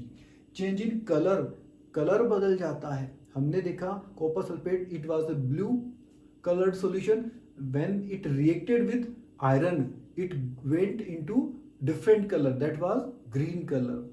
तो ये कलर में चेंज आना, that is also a characteristic of chemical change. लेकिन कलर में चेंज आना हमेशा केमिकल चेंज हो ये जरूरी नहीं है। ओके, हमने बात की थी कि तवा या आयरन स्मिथ को आपने देखा होगा, वो गर्म करता है आयरन के ऑब्जेक्ट्स को, उनको मेल्ट करके उनको उनकी शेप चेंज करने के लिए, कुछ टूल्स बनाने के लिए। उस वक्त उनको गर्म करने के दौरान the colour gets changed, it gets red hot, but when it cools down, जब वो आयरन का आर्टिकल है जो जिसको लोहार ने, आयरन स्मिथ ने, ब्लैक स्मिथ ने गर्म किया, तो गर्म करने पर उसका कलर चेंज हो गया, रेड हॉट हो गया, लाल गर्म हो गया। लेकिन वापस जब ठंडा हुआ तो उसका नॉर्मल कलर हो गया। तो कलर चेंज हुआ, लेकिन उसमें क्या हुआ, वो परमानेंट कलर चेंज नहीं हुआ, वो टेम्पोररी चेंज हुआ। और परमानेंट चेंज जब कलर होता है वो कौन सा होता है, वो केमिकल चेंज होता है। Next, A gas is released, या फिर गैस भी निकल सकती है, जैसे हमने बात की कार्बन डाइऑक्साइड गैस निकलती है। थर्ड वाली एक्टिविटी जो हमने बात की विनेगर एंड बेकिंग सोडा वाली, उसमें जो हिसिंग साउंड के साथ जो गैस निकली थी CO2 गैस, तो वो characteristic of chemical change. Okay, तो कुछ यूजेज, बहुत सारे यूजेज होते हैं, क्योंकि नया प्रोडक्शन, नया कोई भी सब्सटेंस जब बनता है तो मोस्टली वहां पर क्या हो रहा है, केमिकल चेंज हो रहा है। तो कुछ uses, some uses of chemical changes, first is extraction of a metal from an ore. Metal का निकाला जाना किससे, ओर से। ये ORE क्या है, आपने डेफिनेटली सब मेटल्स, बहुत सारे मेटल्स को देखा है, तो वो मेटल एक्चुअली वो हमारे अर्थ से निकाली जाती है। तो अर्थ से खोद के जब निकालते हैं तो ऐसा नहीं कि बिल्कुल प्योर आयरन मिल गया, बिल्कुल प्योर गोल्ड मिल गया, हमें एक्चुअली वहां पर इम्प्योर मेटल मिलती है। तो वो जो इम्प्योर मेटल है ना, उसको क्या बोलते हैं, उसको ओर बोलते हैं। फिर उससे प्योरिफिकेशन करने के बाद में हमें मेटल मिलती है। तो वो इम्प्योर जो ओर है उसको क्या बोलते हैं, ओर। इम्प्योर है वो, इम्प्योर मेटल। तो आयरन, जैसे कि आयरन की ओर है, वो इम्प्योर होगी, फिर उससे क्या एक्सट्रैक्शन किया जाएगा, मेटल का। तो उसमें जो इम्प्योरिटीज है वो उसका ऑक्साइड हो सकता है, उसके अलग अलग कंपाउंड्स होते हैं, उसका सल्फाइड हो सकता है। तो वो अलग अलग जो कंपाउंड्स है ना, उनको केमिकल रिएक्शंस के द्वारा ही वापस ठीक किया जाता है, जिससे कि वो प्योर मेटल हमें मिल सके। तो उसमें केमिकल चेंज हुआ। Next, manufacturing of a medicine. Definitely medicine का भंडार है हमारी दुनिया में इस वक्त, और ये मेडिसिन जो भी है उन सब के पीछे एक लंबी सी चेन रिएक्शन होती है। उस सब रिएक्शन में क्या होती है, मोस्टली केमिकल चेंजेस वाली। तो उनके पीछे भी केमिकल चेंजेस होते हैं। Production of plastics and detergents etcetera, केवल 2 एग्जांपल हैं, प्लास्टिक का प्रोडक्शन और डिटर्जेंट का प्रोडक्शन। ये दो ही नहीं, बहुत सारे केमिकल्स, बहुत सारे प्रोडक्ट्स बनाए जाते हैं। तो प्लास्टिक भी, डिटर्जेंट भी, ये क्योंकि ज़्यादा यूज होता है हमारी लाइफ में प्लास्टिक्स, तो इनके पीछे भी कारण क्या है, केमिकल चेंजेस। हमने मैग्नीशियम के टेप के बारे में बात की थी, उसके बर्निंग के बाद में क्या प्रोसेस हुई थी। तो हमने देखा था कि उसके साथ में खूब सारी हीट निकली थी। तो हीट का प्रोडक्शन हुआ था मैग्नीशियम के टेप के बर्न होने पर। इसी तरह से अगर वुड को, कोल को या लीव्स को, इनके अगर जलने की प्रोसेस को देखें, इनकी बर्निंग के साथ भी खूब सारी हीट प्रोडक्शन होता है। एक्चुअली जब भी किसी मटेरियल की बर्निंग होती है ना, जब भी किसी सब्सटेंस की बर्निंग या जलना होता है, ऑलवेज हमेशा उसके साथ में क्या होता है, हीट का प्रोडक्शन भी होता है। मतलब ये केमिकल चेंज की, इस बर्निंग का जो केमिकल चेंज है, इसका एक कैरेक्टरिस्टिक है। आपने डिफरेंट पार्टीज में, डिफरेंट फेस्टिवल्स पर फायरवर्क्स देखा होगा, मतलब आतिशबाजी आपने भी की होगी शायद, फायर क्रैकर्स जलाए होंगे और फुलझड़ी जलाई होंगी। तो उसके साथ में क्या होता है, उसके साथ में हीट का प्रोडक्शन होता है, उसके बाद लाइट का प्रोडक्शन भी होता है, मतलब हीट निकलती है, प्रोडक्शन मतलब निकलना। तो हीट का प्रोडक्शन, लाइट का प्रोडक्शन, साउंड, आवाज़ भी आती है, और चौथा बहुत सारी अनप्लीजेंट गैसेस भी प्रोडक्शन उनका भी होता है, उनका भी इवोल्यूशन होता है। ओके, तो इसीलिए तो बोलते हैं ये जो डिफरेंट तरह की चीज़ें निकल रही हैं एक फायर क्रैकर से, पटाखों से, तो इनके कारण हमारा एनवायरनमेंट है ना, उसका पोल्यूशन हो रहा है। इसलिए आपको बोला जाता है कि कम कीजिए, कंट्रोल कीजिए, मत जलाइए, या फिर थोड़ा सा कम कीजिए ना, जलाइए लेकिन थोड़ा सा कम जलाइए, अपने एटमॉस्फेयर का भी ध्यान रखिए। आपने कभी देखा होगा कि जो फूड होता है उसमें एक डिफरेंट तरह की स्मेल आ रही है, जो कि बदबू है, fall odour, fall smell, FOUL, fall मतलब बदबू। तो ऐसी वाली बदबू वाला फूड डेफिनेटली क्या हो गया, उस फूड का कुछ ना कुछ गड़बड़ हो गई है। वो पुराना फूड था, बासी फूड था, फ्रेश फूड नहीं है। तो ये फ्रूट्स के साथ भी हो सकता है, या खाना सपोज 2 दिन पुराना है, 1 दिन पुराना है, और गर्मियों का मौसम है, उसको फ्रिज में नहीं रखा था, तो भी उसमें से स्मेल आने लगती, कौन सी वाली, फॉल स्मेल। तो इसका मतलब क्या हुआ, उसमें ये जो फॉल स्मेल आ रही है, इसका मतलब हुआ ये कि उसमें कुछ चेंज आ गया है, केमिकल चेंज, उसमें कुछ नया सब्सटेंस बन गया है, जो कि अब हमारी बॉडी के लिए, हमारे स्टमक के लिए, डाइजेशन के लिए, प्रोसेस के लिए अच्छा नहीं है। ओके, तो ये भी क्या है, केमिकल चेंज। एप्पल तो आपने सबने खाया होगा कभी न कभी। तो जब एप्पल को काटा जाता है फ्रेश, और उसको फ्रेश खा लिया जाए, तब तो कोई चेंज नहीं दिखता।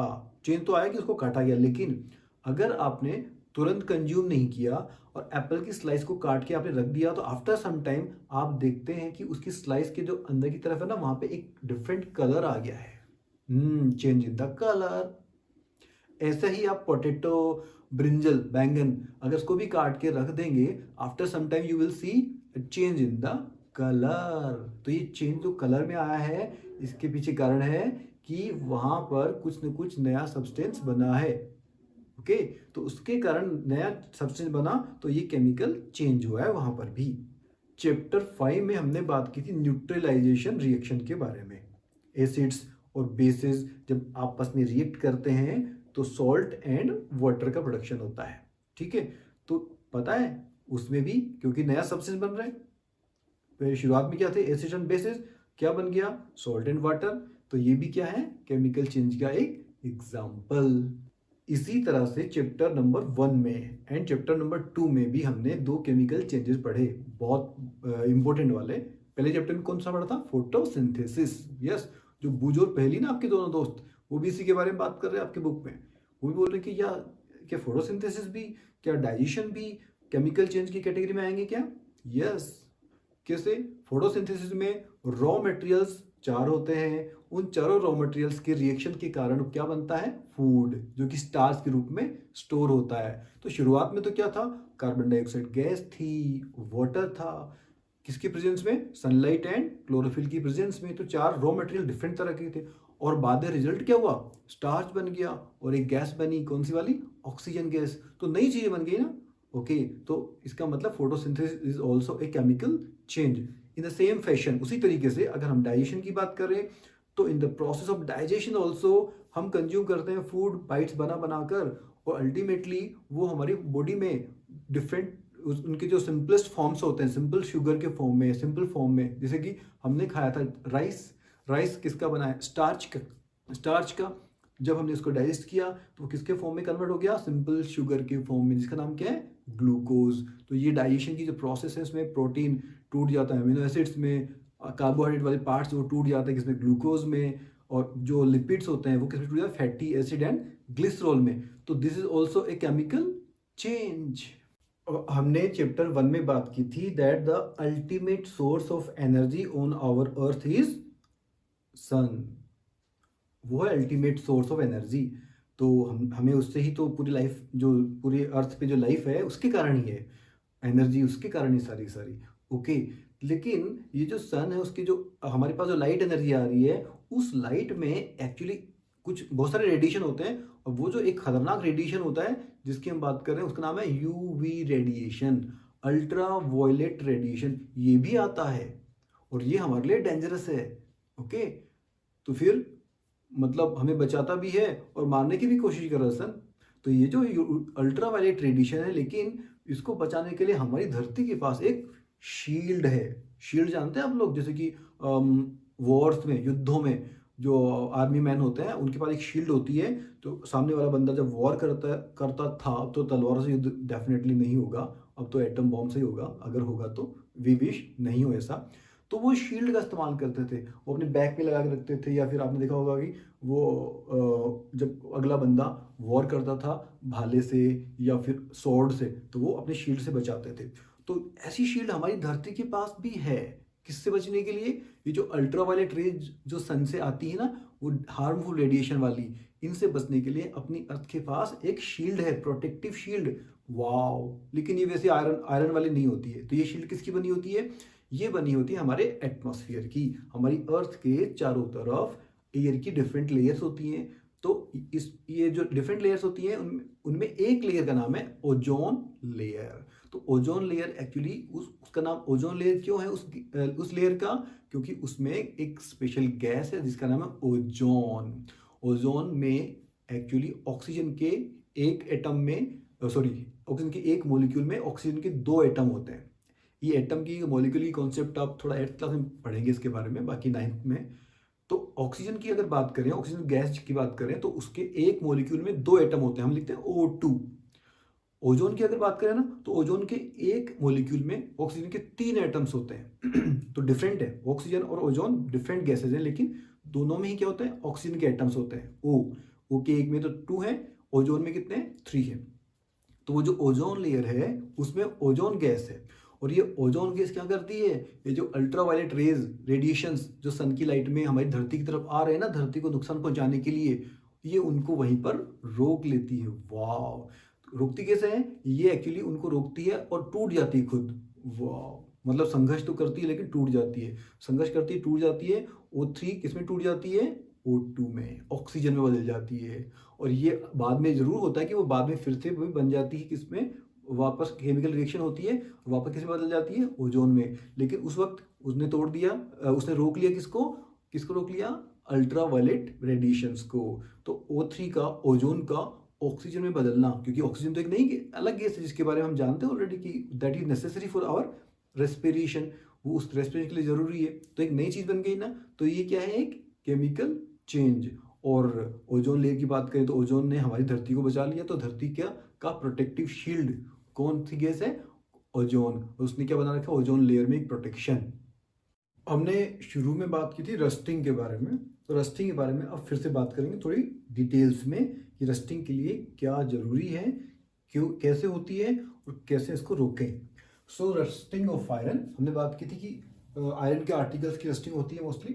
तो केमिकल इक्वेशन क्या है इसकी, देखिए, iron Fe plus O2 oxygen plus H2O water becomes, क्या बन जाते हैं, Fe2O3। तो Fe तो क्या आयरन है, ऑक्सीजन, O2 ऑक्सीजन जो कि कहाँ से मिलती है, एयर से, प्लस वाटर H2O, ये मॉइस्चर के फॉर्म में भी हो सकता है, कोई जरूरी नहीं पानी के अंदर हो आयरन का मटेरियल, आयरन का ऑब्जेक्ट, वो हवा के अंदर जो मॉइस्चर है, एयर के अंदर भी वाटर वेपर प्रेजेंट होती है। You know every time water vapour is present, लेकिन कहीं पर कम और कहीं पर ज्यादा, लेकिन प्रेजेंट हमेशा होती है। सो वाटर वेपर मॉइस्चर के फॉर्म में, ये पानी के अंदर भी कोई मटेरियल आर्टिकल हो सकता है या बाहर भी हो सकता है।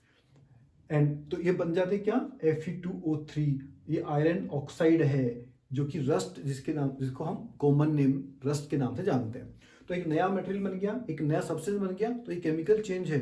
लेकिन जब ये बन जाता है तो इसके कारण क्या होता है, आयरन की रस्टिंग के कारण आयरन के आर्टिकल्स ना खराब हो जाते हैं, कमजोर हो जाते हैं, टूटने लगते हैं। और इसमें खास बात क्या है, इसमें ऑक्सीजन और H2O, ऑक्सीजन तो मिल गई एयर से, एयर तो सब जगह प्रेजेंट है, लेकिन इन दोनों का होना जरूरी है। ऑक्सीजन और H2O दोनों होंगे तभी आयरन की रस्टिंग होगी। अगर दोनों में से कोई एक भी कम हो जाए, एक गायब हो जाए, एक को हटा दिया जाए, एक की रिएक्शन ना होने दी जाए, तो आयरन की रस्टिंग रुक जाएगी, है ना, वंडरफुल। तो आयरन की रस्टिंग के लिए oxygen and H2O both, moisture both are must, दोनों का होना जरूरी है। एक भी नहीं मिला, इसका मतलब रस्टिंग रुक जाएगी। तो हमें कुछ लग रहा है ना, कोई तरीका हो सकता है ऐसा। यस, हम बात करेंगे उसके बारे में। हाई मॉइस्चर, और ये मॉइस्चर अगर ज्यादा होगा, हाई मॉइस्चर इन एयर, अगर एयर में वाटर वेपर का कंटेंट ज्यादा होगा तो क्या होगा, फास्टर रस्टिंग। तो रस्टिंग की जो प्रोसेस है वो फास्ट होगी। तो आप ये सोचिए कि जो वाटर में ही ऐसे कोई आयरन के अगर ऑब्जेक्ट्स हों जो वाटर में ही रहते हो मोस्टली, तो उनका क्या होगा, तो उनकी रस्टिंग तो बहुत फास्ट होगी ना। तो उसका एक बहुत अच्छा एग्जांपल है शिप्स। तो शिप्स को मोस्टली कहाँ रहना होता है, वाटर में। और वाटर भी कौन सा वाला, शिप्स को मोस्टली कहाँ रहता है, वाटर में। वाटर भी कौन सा वाला, सोल्टी वाटर। सोल्टी वाटर में क्यों, सोल्टी वाटर कहाँ होता है, सीज में, ओशंस में, इनको यहाँ पर ट्रैवल करना होता है ना, from one port to another port. तो वो वाटर कैसा होता है, सॉल्टी, जिसमें सोल्ट ज्यादा होते हैं। तो ये जो प्रोसेस रस्टिंग की है ना, इसके लिए एक फैक्टर और है, अगर सोल्ट ज्यादा हुआ वाटर में तो ये और भी फास्ट हो जाएगी। हमने बात की मॉइस्चर ज्यादा होगा तो फास्ट होगी, लेकिन अगर सोल्ट होगा, वाटर सोल्टी होगा, तो ये और भी ज्यादा फास्ट हो जाएगी। तो जो शिप्स होते हैं, ट्रैवल करते हैं ना, उनको प्रिवेंशन के तरीके अभी बात करेंगे हम लोग। उन प्रिवेंशन के तरीकों को इस्तेमाल करने के बावजूद भी उनकी रस्टिंग हर साल होती है, हर साल उनको पेंट करना पड़ता है। इसके बाद भी उनका बहुत सारा हिस्सा हर साल रस्टिंग के कारण टूटकर अलग हो जाता है और बहुत बड़ा नुकसान भी होता है। तो रस्टिंग कितनी खतरनाक है। ओके, तो डैमेज क्या क्या कर सकती है ये रस्टिंग, डैमेज, नुकसान क्या क्या कर सकती है। ब्रिजेस को, पुलों के लिए भी आयरन का इस्तेमाल किया जाता है। शिप्स की अभी हम बात कर ही रहे थे, car, trucks, other iron articles.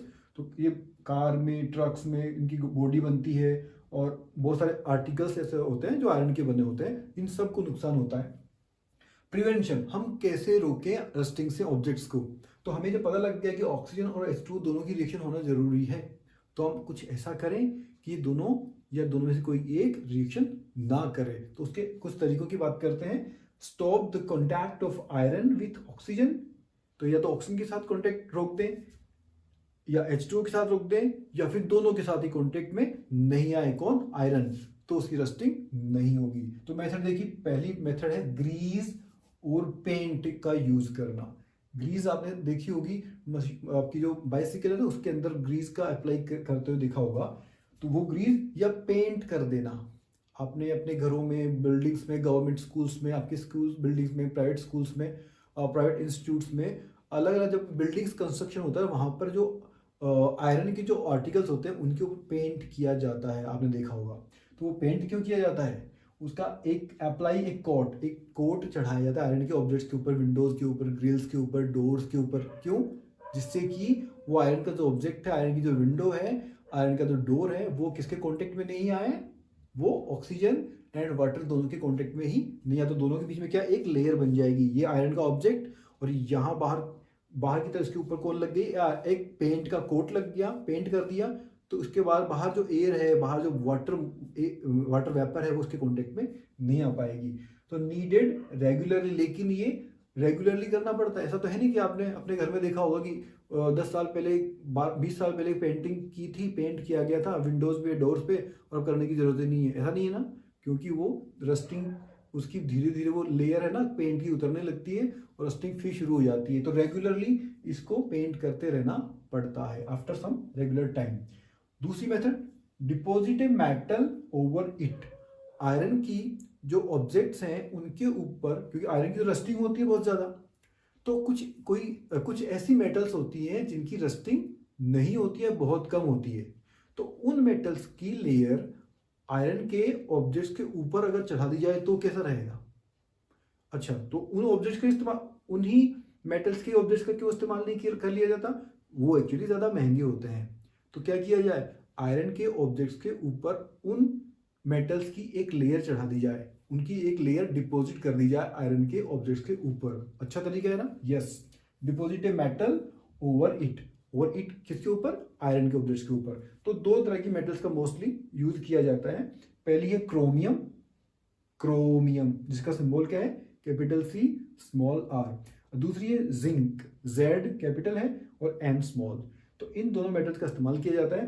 Chromium का इस्तेमाल आपने अपनी बाइसिकल का हैंडल बार देखा होगा चमचमाता हुआ, कार्स के जो हेडलैम्प्स होते हैं वो कितने चमचमाते हैं ना, तो वो एक्चुअली अंदर से क्या है, आयरन है। साइकिल का हैंडल बार अंदर से क्या आयरन का बना हुआ है, लेकिन उसके ऊपर जो शाइनिंग आपको जो नजर आ रही है ना, वो क्रोमियम के कारण नजर आ रही है। तो वो क्रोमियम किससे बचाता है, उसको रस्टिंग से बचा रहा है। तो ये जो क्रोमियम के द्वारा डिपॉजिट करने के द्वारा आयरन को बचाते हैं ना, हम इसके बारे में बात करेंगे क्लास 8th में। उस प्रोसेस का नाम है इलेक्ट्रोप्लेटिंग। इलेक्ट्रोप्लेटिंग क्यों, क्योंकि उसमें इलेक्ट्रिक करंट के एक इफेक्ट का इस्तेमाल किया जाता है।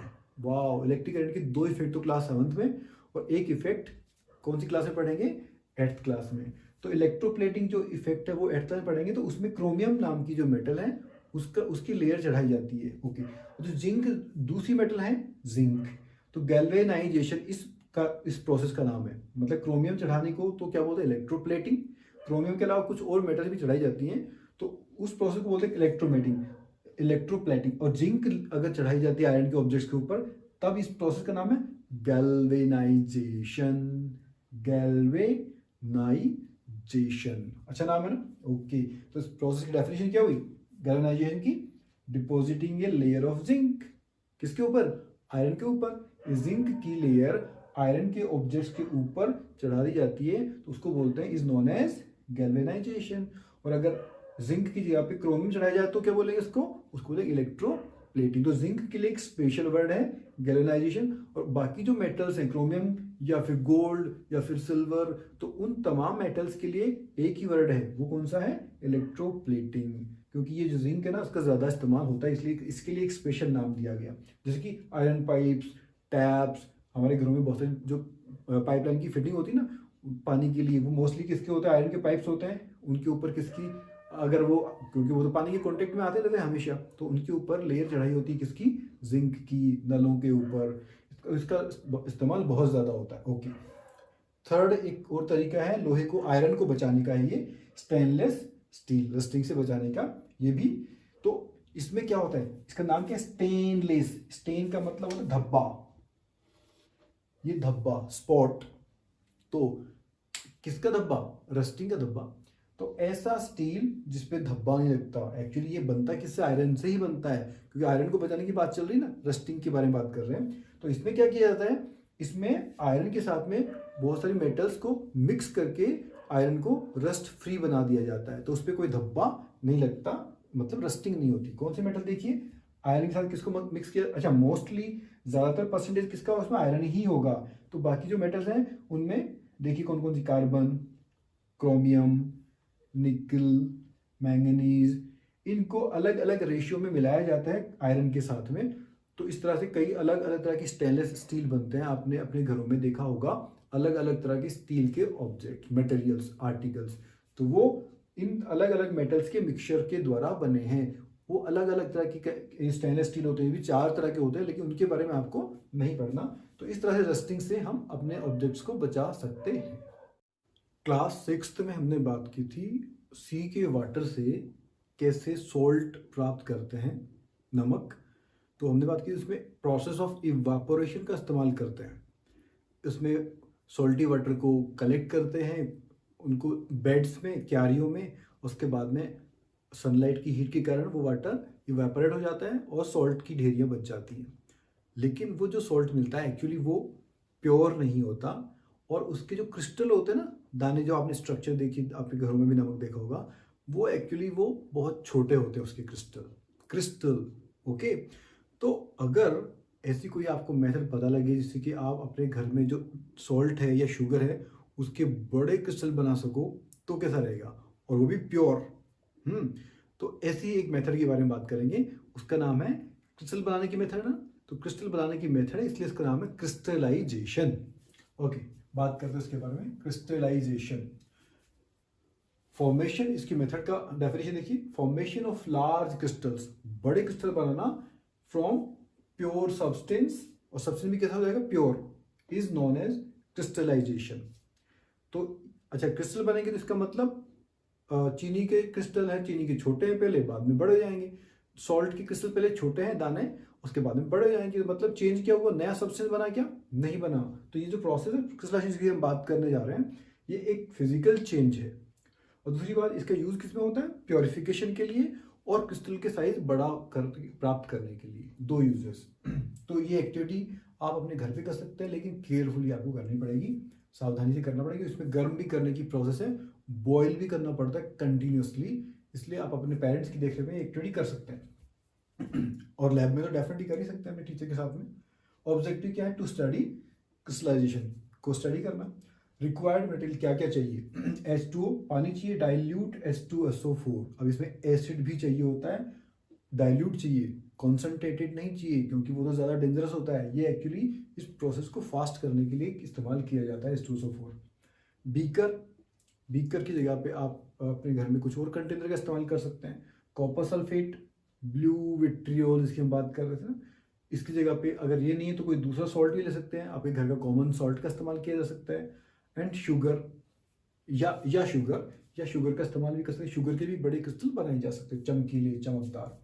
प्रोसीजर, मेथड कैसे बनाएंगे, तो take a cup full of water in a beaker, एक बीकर में 1 कप पानी लिया, add a few drops of dilute sulphuric acid, और उस पानी में क्या डाल लिया हमने, कुछ ड्रॉप्स डाइल्यूट सल्फ्यूरिक एसिड की। सल्फ्यूरिक एसिड का फॉर्मूला क्या है, H2SO4। अब क्या किया हमने, हीट द वाटर, अब इस पानी को हमने हीट करना शुरू किया, गर्म करना शुरू किया। केयरफुली ये काम करना होता है। ऐड कॉपर सल्फेट, अब जब ये बॉईल होना शुरू हो गया वाटर, तब इसमें क्या करते हैं, कॉपर सल्फेट को ऐड करते हैं, ब्लू विट्रियल को, नीले थोथे को, जो ब्लू कलर का पाउडर है, blue salt. When it starts, जो पानी गर्म होने के बाद बॉईल होना शुरू हो गया, तब हमें उसमें ऐड करना शुरू करते हैं क्या, copper sulphate.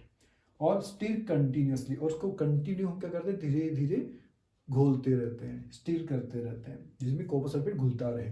And continue adding more copper sulphate, और घोलते तो रहते हैं लेकिन साथ साथ में और भी ऐड करते रहते हैं क्या, copper sulphate, till it stops dissolving.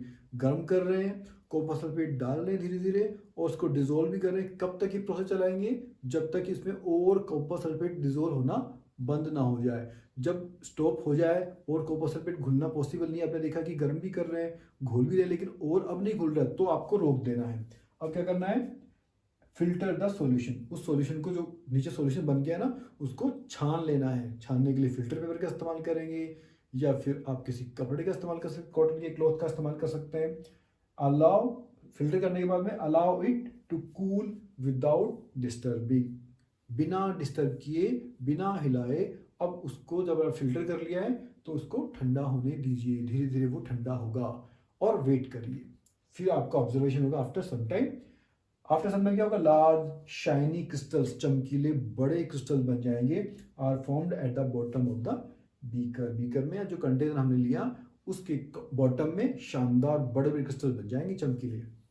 तो कंक्लूजन क्या है? Pure and large crystals are obtained. तो ये एक फिजिकल चेंज की प्रोसेस है। Now we will talk about the questions. So here we go. We will talk about the questions, exercises. Question number 1. Classify the changes involved in the following processes as physical और chemical changes. Physical है या chemical है, इसमें इनको classify करना है। Photosynthesis हमने बात की थी चैप्टर नंबर 1 में। इसमें क्या होता है? CO2 and H2 दो रिएक्टेंट मिलते हैं in the presence of sunlight and chlorophyll, क्या बना लेते हैं? स्टार्च बना लेते हैं, और एक गैस बनती है जो कि कौन सी होती है? Gas oxygen. इसका मतलब बिल्कुल ही नए नए सब्सटेंस बन गए ना, तो this is a chemical change. ये देखिए अभी केमिकल चेंज लिखा है।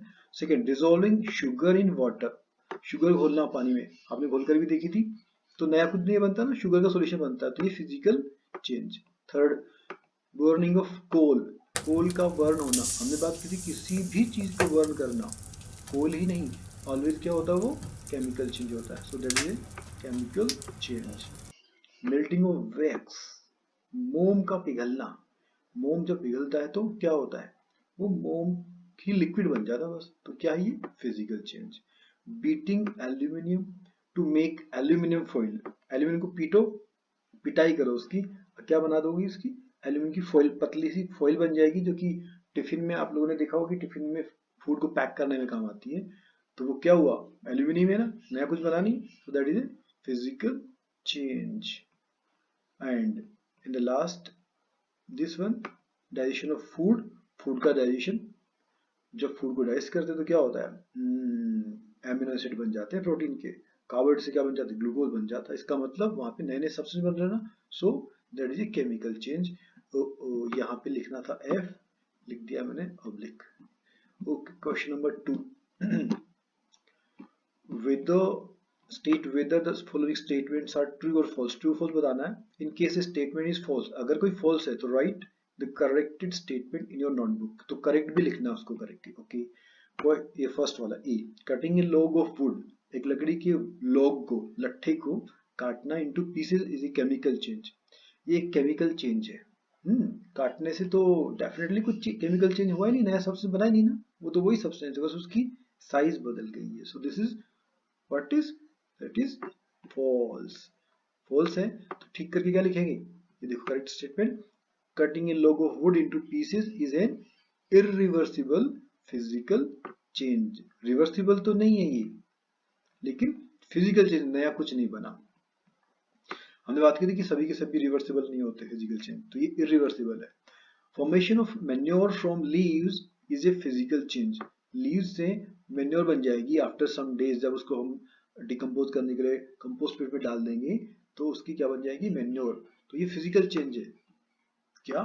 नहीं, इसमें तो बहुत सारे चेंजेस आ जाएंगे, नए नए सब्सटेंस बन जाएंगे ना, so this is a chemical change again, so this is false. Correct statement क्या होगा? Formation of manure from leaves is a chemical change. Third, iron pipes coated with zinc, iron pipes के ऊपर zinc की coating कर दी जाती है, हमने पढ़ा था गैल्वेनाइजेशन में। डोंट गेट रस्टेड इजीली, तो उनकी रस्टिंग नहीं होती है, so this is a correct statement, true. D, iron and rust are the same substances, iron और जो उसके ऊपर रस्टिंग होने के बाद रस्ट लग जाती है, वो दोनों एक ही जैसे होते हैं क्या? अगर एक होते तो कोई प्रॉब्लम नहीं होती ना, तो बहुत अच्छा होता, आयरन की रस्टिंग करा और आयरन बना, खूब आयरन बनाओ, हमें खुदाई करने की जरूरत ही नहीं पड़ेगी, but actually that is a different thing, so false, दोनों सेम नहीं है। स्टेटमेंट क्या होगा, iron and rust are two different chemical substances. And the last one, last statement is there, condensation of steam is not a chemical change. Water को जब boil करते हैं तो स्टीम बनती है, और स्टीम को हमने ठंडे, अगर किसी पैन से ठंडा करा के देखा था ना, टकराया था, तो क्या बन गया था, उसकी वाटर ड्रॉपलेट बन गई थी।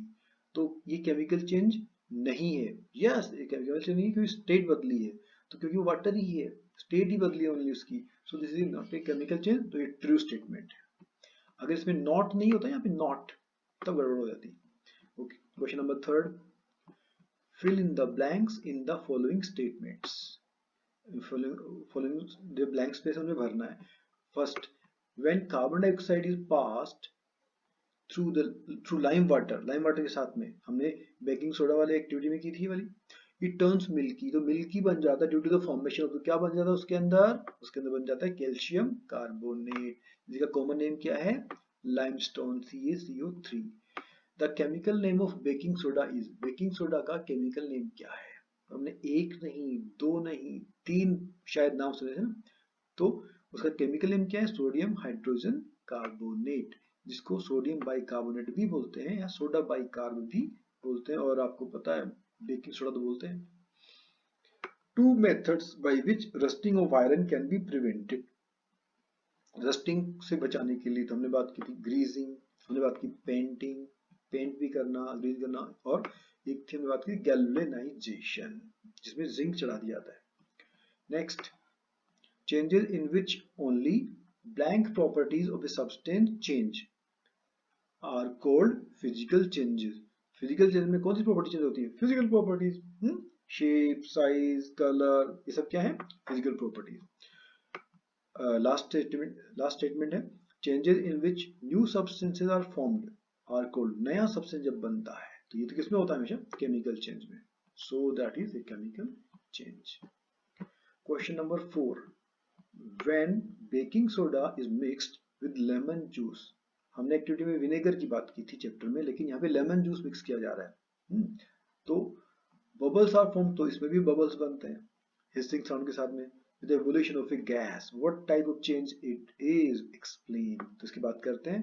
तो lemon juice plus baking soda, तो कौन सी गैस बनती है इसमें भी, हिसिंग साउंड के साथ में कौन सी गैस बनती है, कार्बन डाइऑक्साइड गैस, बबल्स निकलते हैं उसके, और क्योंकि अब एक गैस बनी इसका मतलब एक नया सब्सटेंस बना, नया सब्सटेंस बनने का मतलब क्या हुआ, that is a chemical change, so it is a chemical change.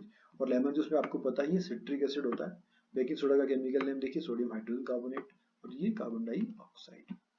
Next question number 5, when a candle burns, मोमबत्ती कैंडल जब बर्न होती है, both physical and chemical changes take place, हम दोनों की बात कर चुके, दोनों चेंजेस एक साथ होते हैं इसमें, आइडेंटिफाई दीज, दोनों को पहचानिए चेंजेस को कि कहाँ हो रहा है। Give another example of a familiar process in which both the chemical and physical changes take place, ऐसा कोई और एग्जांपल बताइए आपसे जो बहुत ज्यादा फैमिलियर हो, बहुत परिचित हो, आपके घर में भी हो ऐसा, जिसमें दोनों फिजिकल भी और केमिकल चेंजेस दोनों होते हैं। व्हेन ए कैंडल बर्न्स, तो जब एक कैंडल बर्न होती है तो फिजिकल केमिकल दोनों चेंज होते हैं, कैसे, फिजिकल चेंज कहाँ हो रहा है, मेल्टिंग ऑफ वैक्स, वैक्स उसका मेल्ट हो रहा है, तो क्या हो रहा है, स्टेट में चेंज आ रहा है, तो फिजिकल चेंज है।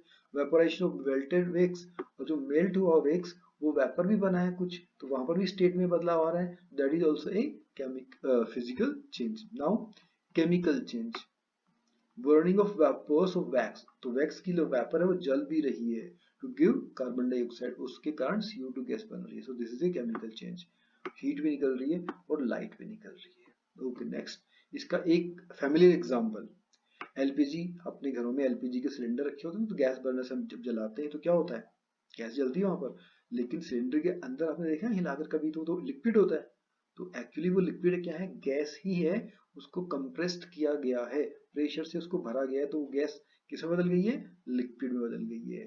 So LPD is another example in which physical change occurs, तो जब हम गैस नोब को ऑन करते हैं ना, उसको रेगुलेटर को ऑन करते हैं, तो क्या होता है, गैस नीचे से प्रेशर रिलीज होता है, नोब खोलते ही, तो क्या होता है, प्रेशर कम होने के कारण वो जो लिक्विड गैस थी वो वापस स्टेट कौन सी आती है उसकी, गैशियस, तो ये तो कौन सा फिजिकल चेंज हो गया।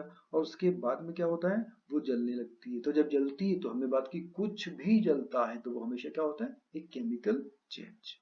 तो when LPG comes out of cylinder, ये तो हो गया कौन सा, physical change, and is converted from liquid to gaseous state, a physical change, and a chemical change occurs when gas burns in air, जब जलती है तो chemical change. Now question number 6, how would you show that setting of a curd is a chemical change? chemical change है setting curd का, दही का जमना, yes, नया सबसे बन रहा ना उसमें।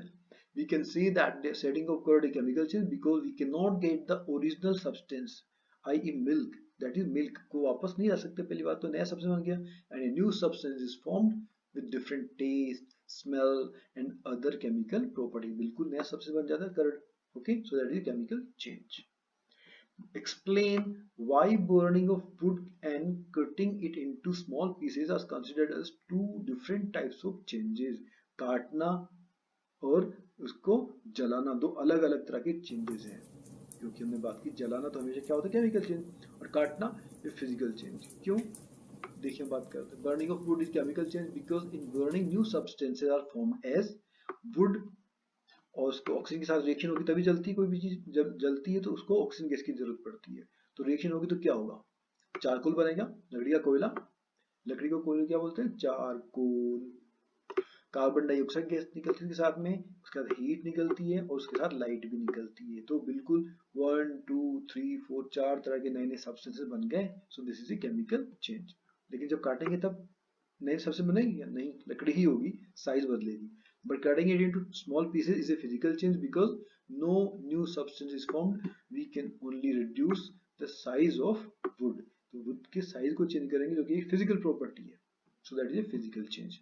Now question number 8, describe how crystals of copper sulfate are prepared. हमने लास्ट एक्टिविटी जो बात है कि क्रिस्टलाइजेशन वाली, वो एक्टिविटी है, तो आपको उस एक्टिविटी की तरह से एक्टिविटी नोटबुक में इसको लिखना है, इसको आपको फेयर नोटबुक में इस क्वेश्चन को नहीं करना है, ये डायग्राम तो आपको लेकिन बनाना है, ये डायग्राम आप बना लोगे किसमें, अपनी एक्टिविटी नोटबुक के अंदर भी, उसी में करना है। 9th question, explain how painting of an iron gate prevents from rusting. Iron gate की रस्टिंग को कैसे रोके हम, तो हमारे पास क्या तरीका है, पेंट करने का तरीका, ठीक है। It is known that for rusting the presence of oxygen and moisture is essential, दोनों का होना जरूरी है, तो क्या करें हम, पेंट कर दें, painting prevents the iron gate from come in contact with oxygen and moisture, paint कर देंगे तो एयर और उस बोर्ड आयरन गेट के बीच में कौन आ जाएगा, पेंट आ जाएगा। Next question number 10, explain why rusting of iron objects is faster in coastal areas than in deserts. Deserts के मुकाबले कोस्टल एरियाज में रस्टिंग जो होती है आयरन ऑब्जेक्ट्स की वो फास्ट होती है। तो हमने बात की रस्टिंग के लिए तीन चीजें चाहिए, एक तो चाहिए वाटर वेपर, एक चाहिए उसके लिए ऑक्सीजन, और तीसरी चीज अगर उसको फास्ट करना है तो क्या चाहिए उसके लिए, सॉल्ट चाहिए। तो यहाँ पर देखो क्या है, कोस्टल एरिया, इसका मतलब वहाँ पे सॉल्ट ज्यादा होगा, is content of moisture in the air in coastal area is higher than in the air in desert, और हाँ कंटेंट भी ज्यादा है यहाँ पे, कौन सा वाला, सॉरी मॉइस्चर भी ज्यादा है, तो इसलिए भी ज्यादा होगी। डेजर्ट की बात करें तो वहां तो ड्राइनेस है, सूखा है, तो वाटर वेपर है वहां पर डेफिनेटली, लेकिन बहुत कम है। So the process of rusting is faster in coastal areas. Question number 11, the gas we use in the kitchen is called liquefied petroleum gas, LPG. देखो ये पीजी है ना, पेट्रोलियम गैस होती है, उसको लिक्विड बना देते तो नाम क्या हो गया, liquefied petroleum gas. In the cylinder it exists as a liquid, cylinder के अंदर एक गैस के रूप में प्रेजेंट होती है, ओके, सॉरी लिक्विड के फॉर्म में प्रेजेंट होती है, हमने अभी बात की थोड़ी देर पहले, खिलाते लगता है कि पानी भरा हुआ है। When it comes out from the cylinder it becomes a gas, बाहर निकलती है तो गैस बन जाती है, ये तो चेंज ए है, ठीक है, लिक्विड से क्या बन गई, गैस बन गई। देन इट बर्न्स, तब ये जलती है, ये यहाँ पे आर एन लिखना आपको, BURNS, बर्न, तब ये जलती है, जलाते इसको हम, तो ये चेंज बी हो गया, जलाने वाला। The following statements pertain to the changes, correct, choose the correct one, सही को चूज करना है।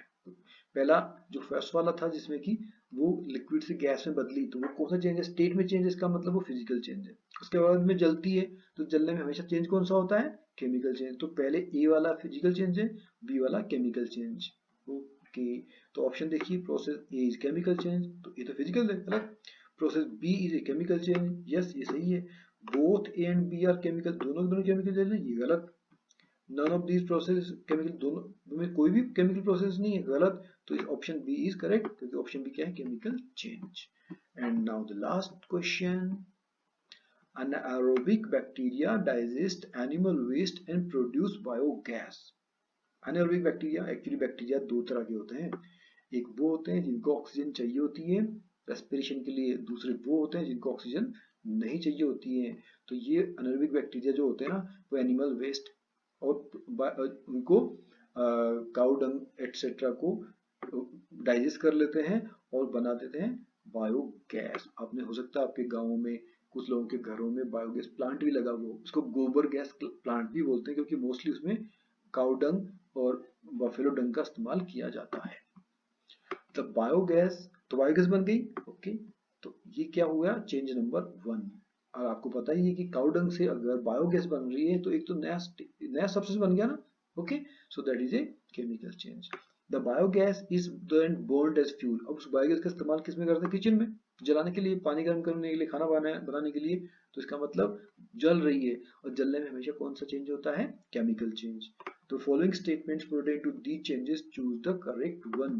तो पहले तो बायोगैस बन रही है और फिर उसको जलाया जा रहा है, तो दोनों ही केस में क्या हो रहा है, केमिकल चेंज। तो option third is the correct answer. Both processes A and B are chemical changes. So that's it from this chapter. Thank you.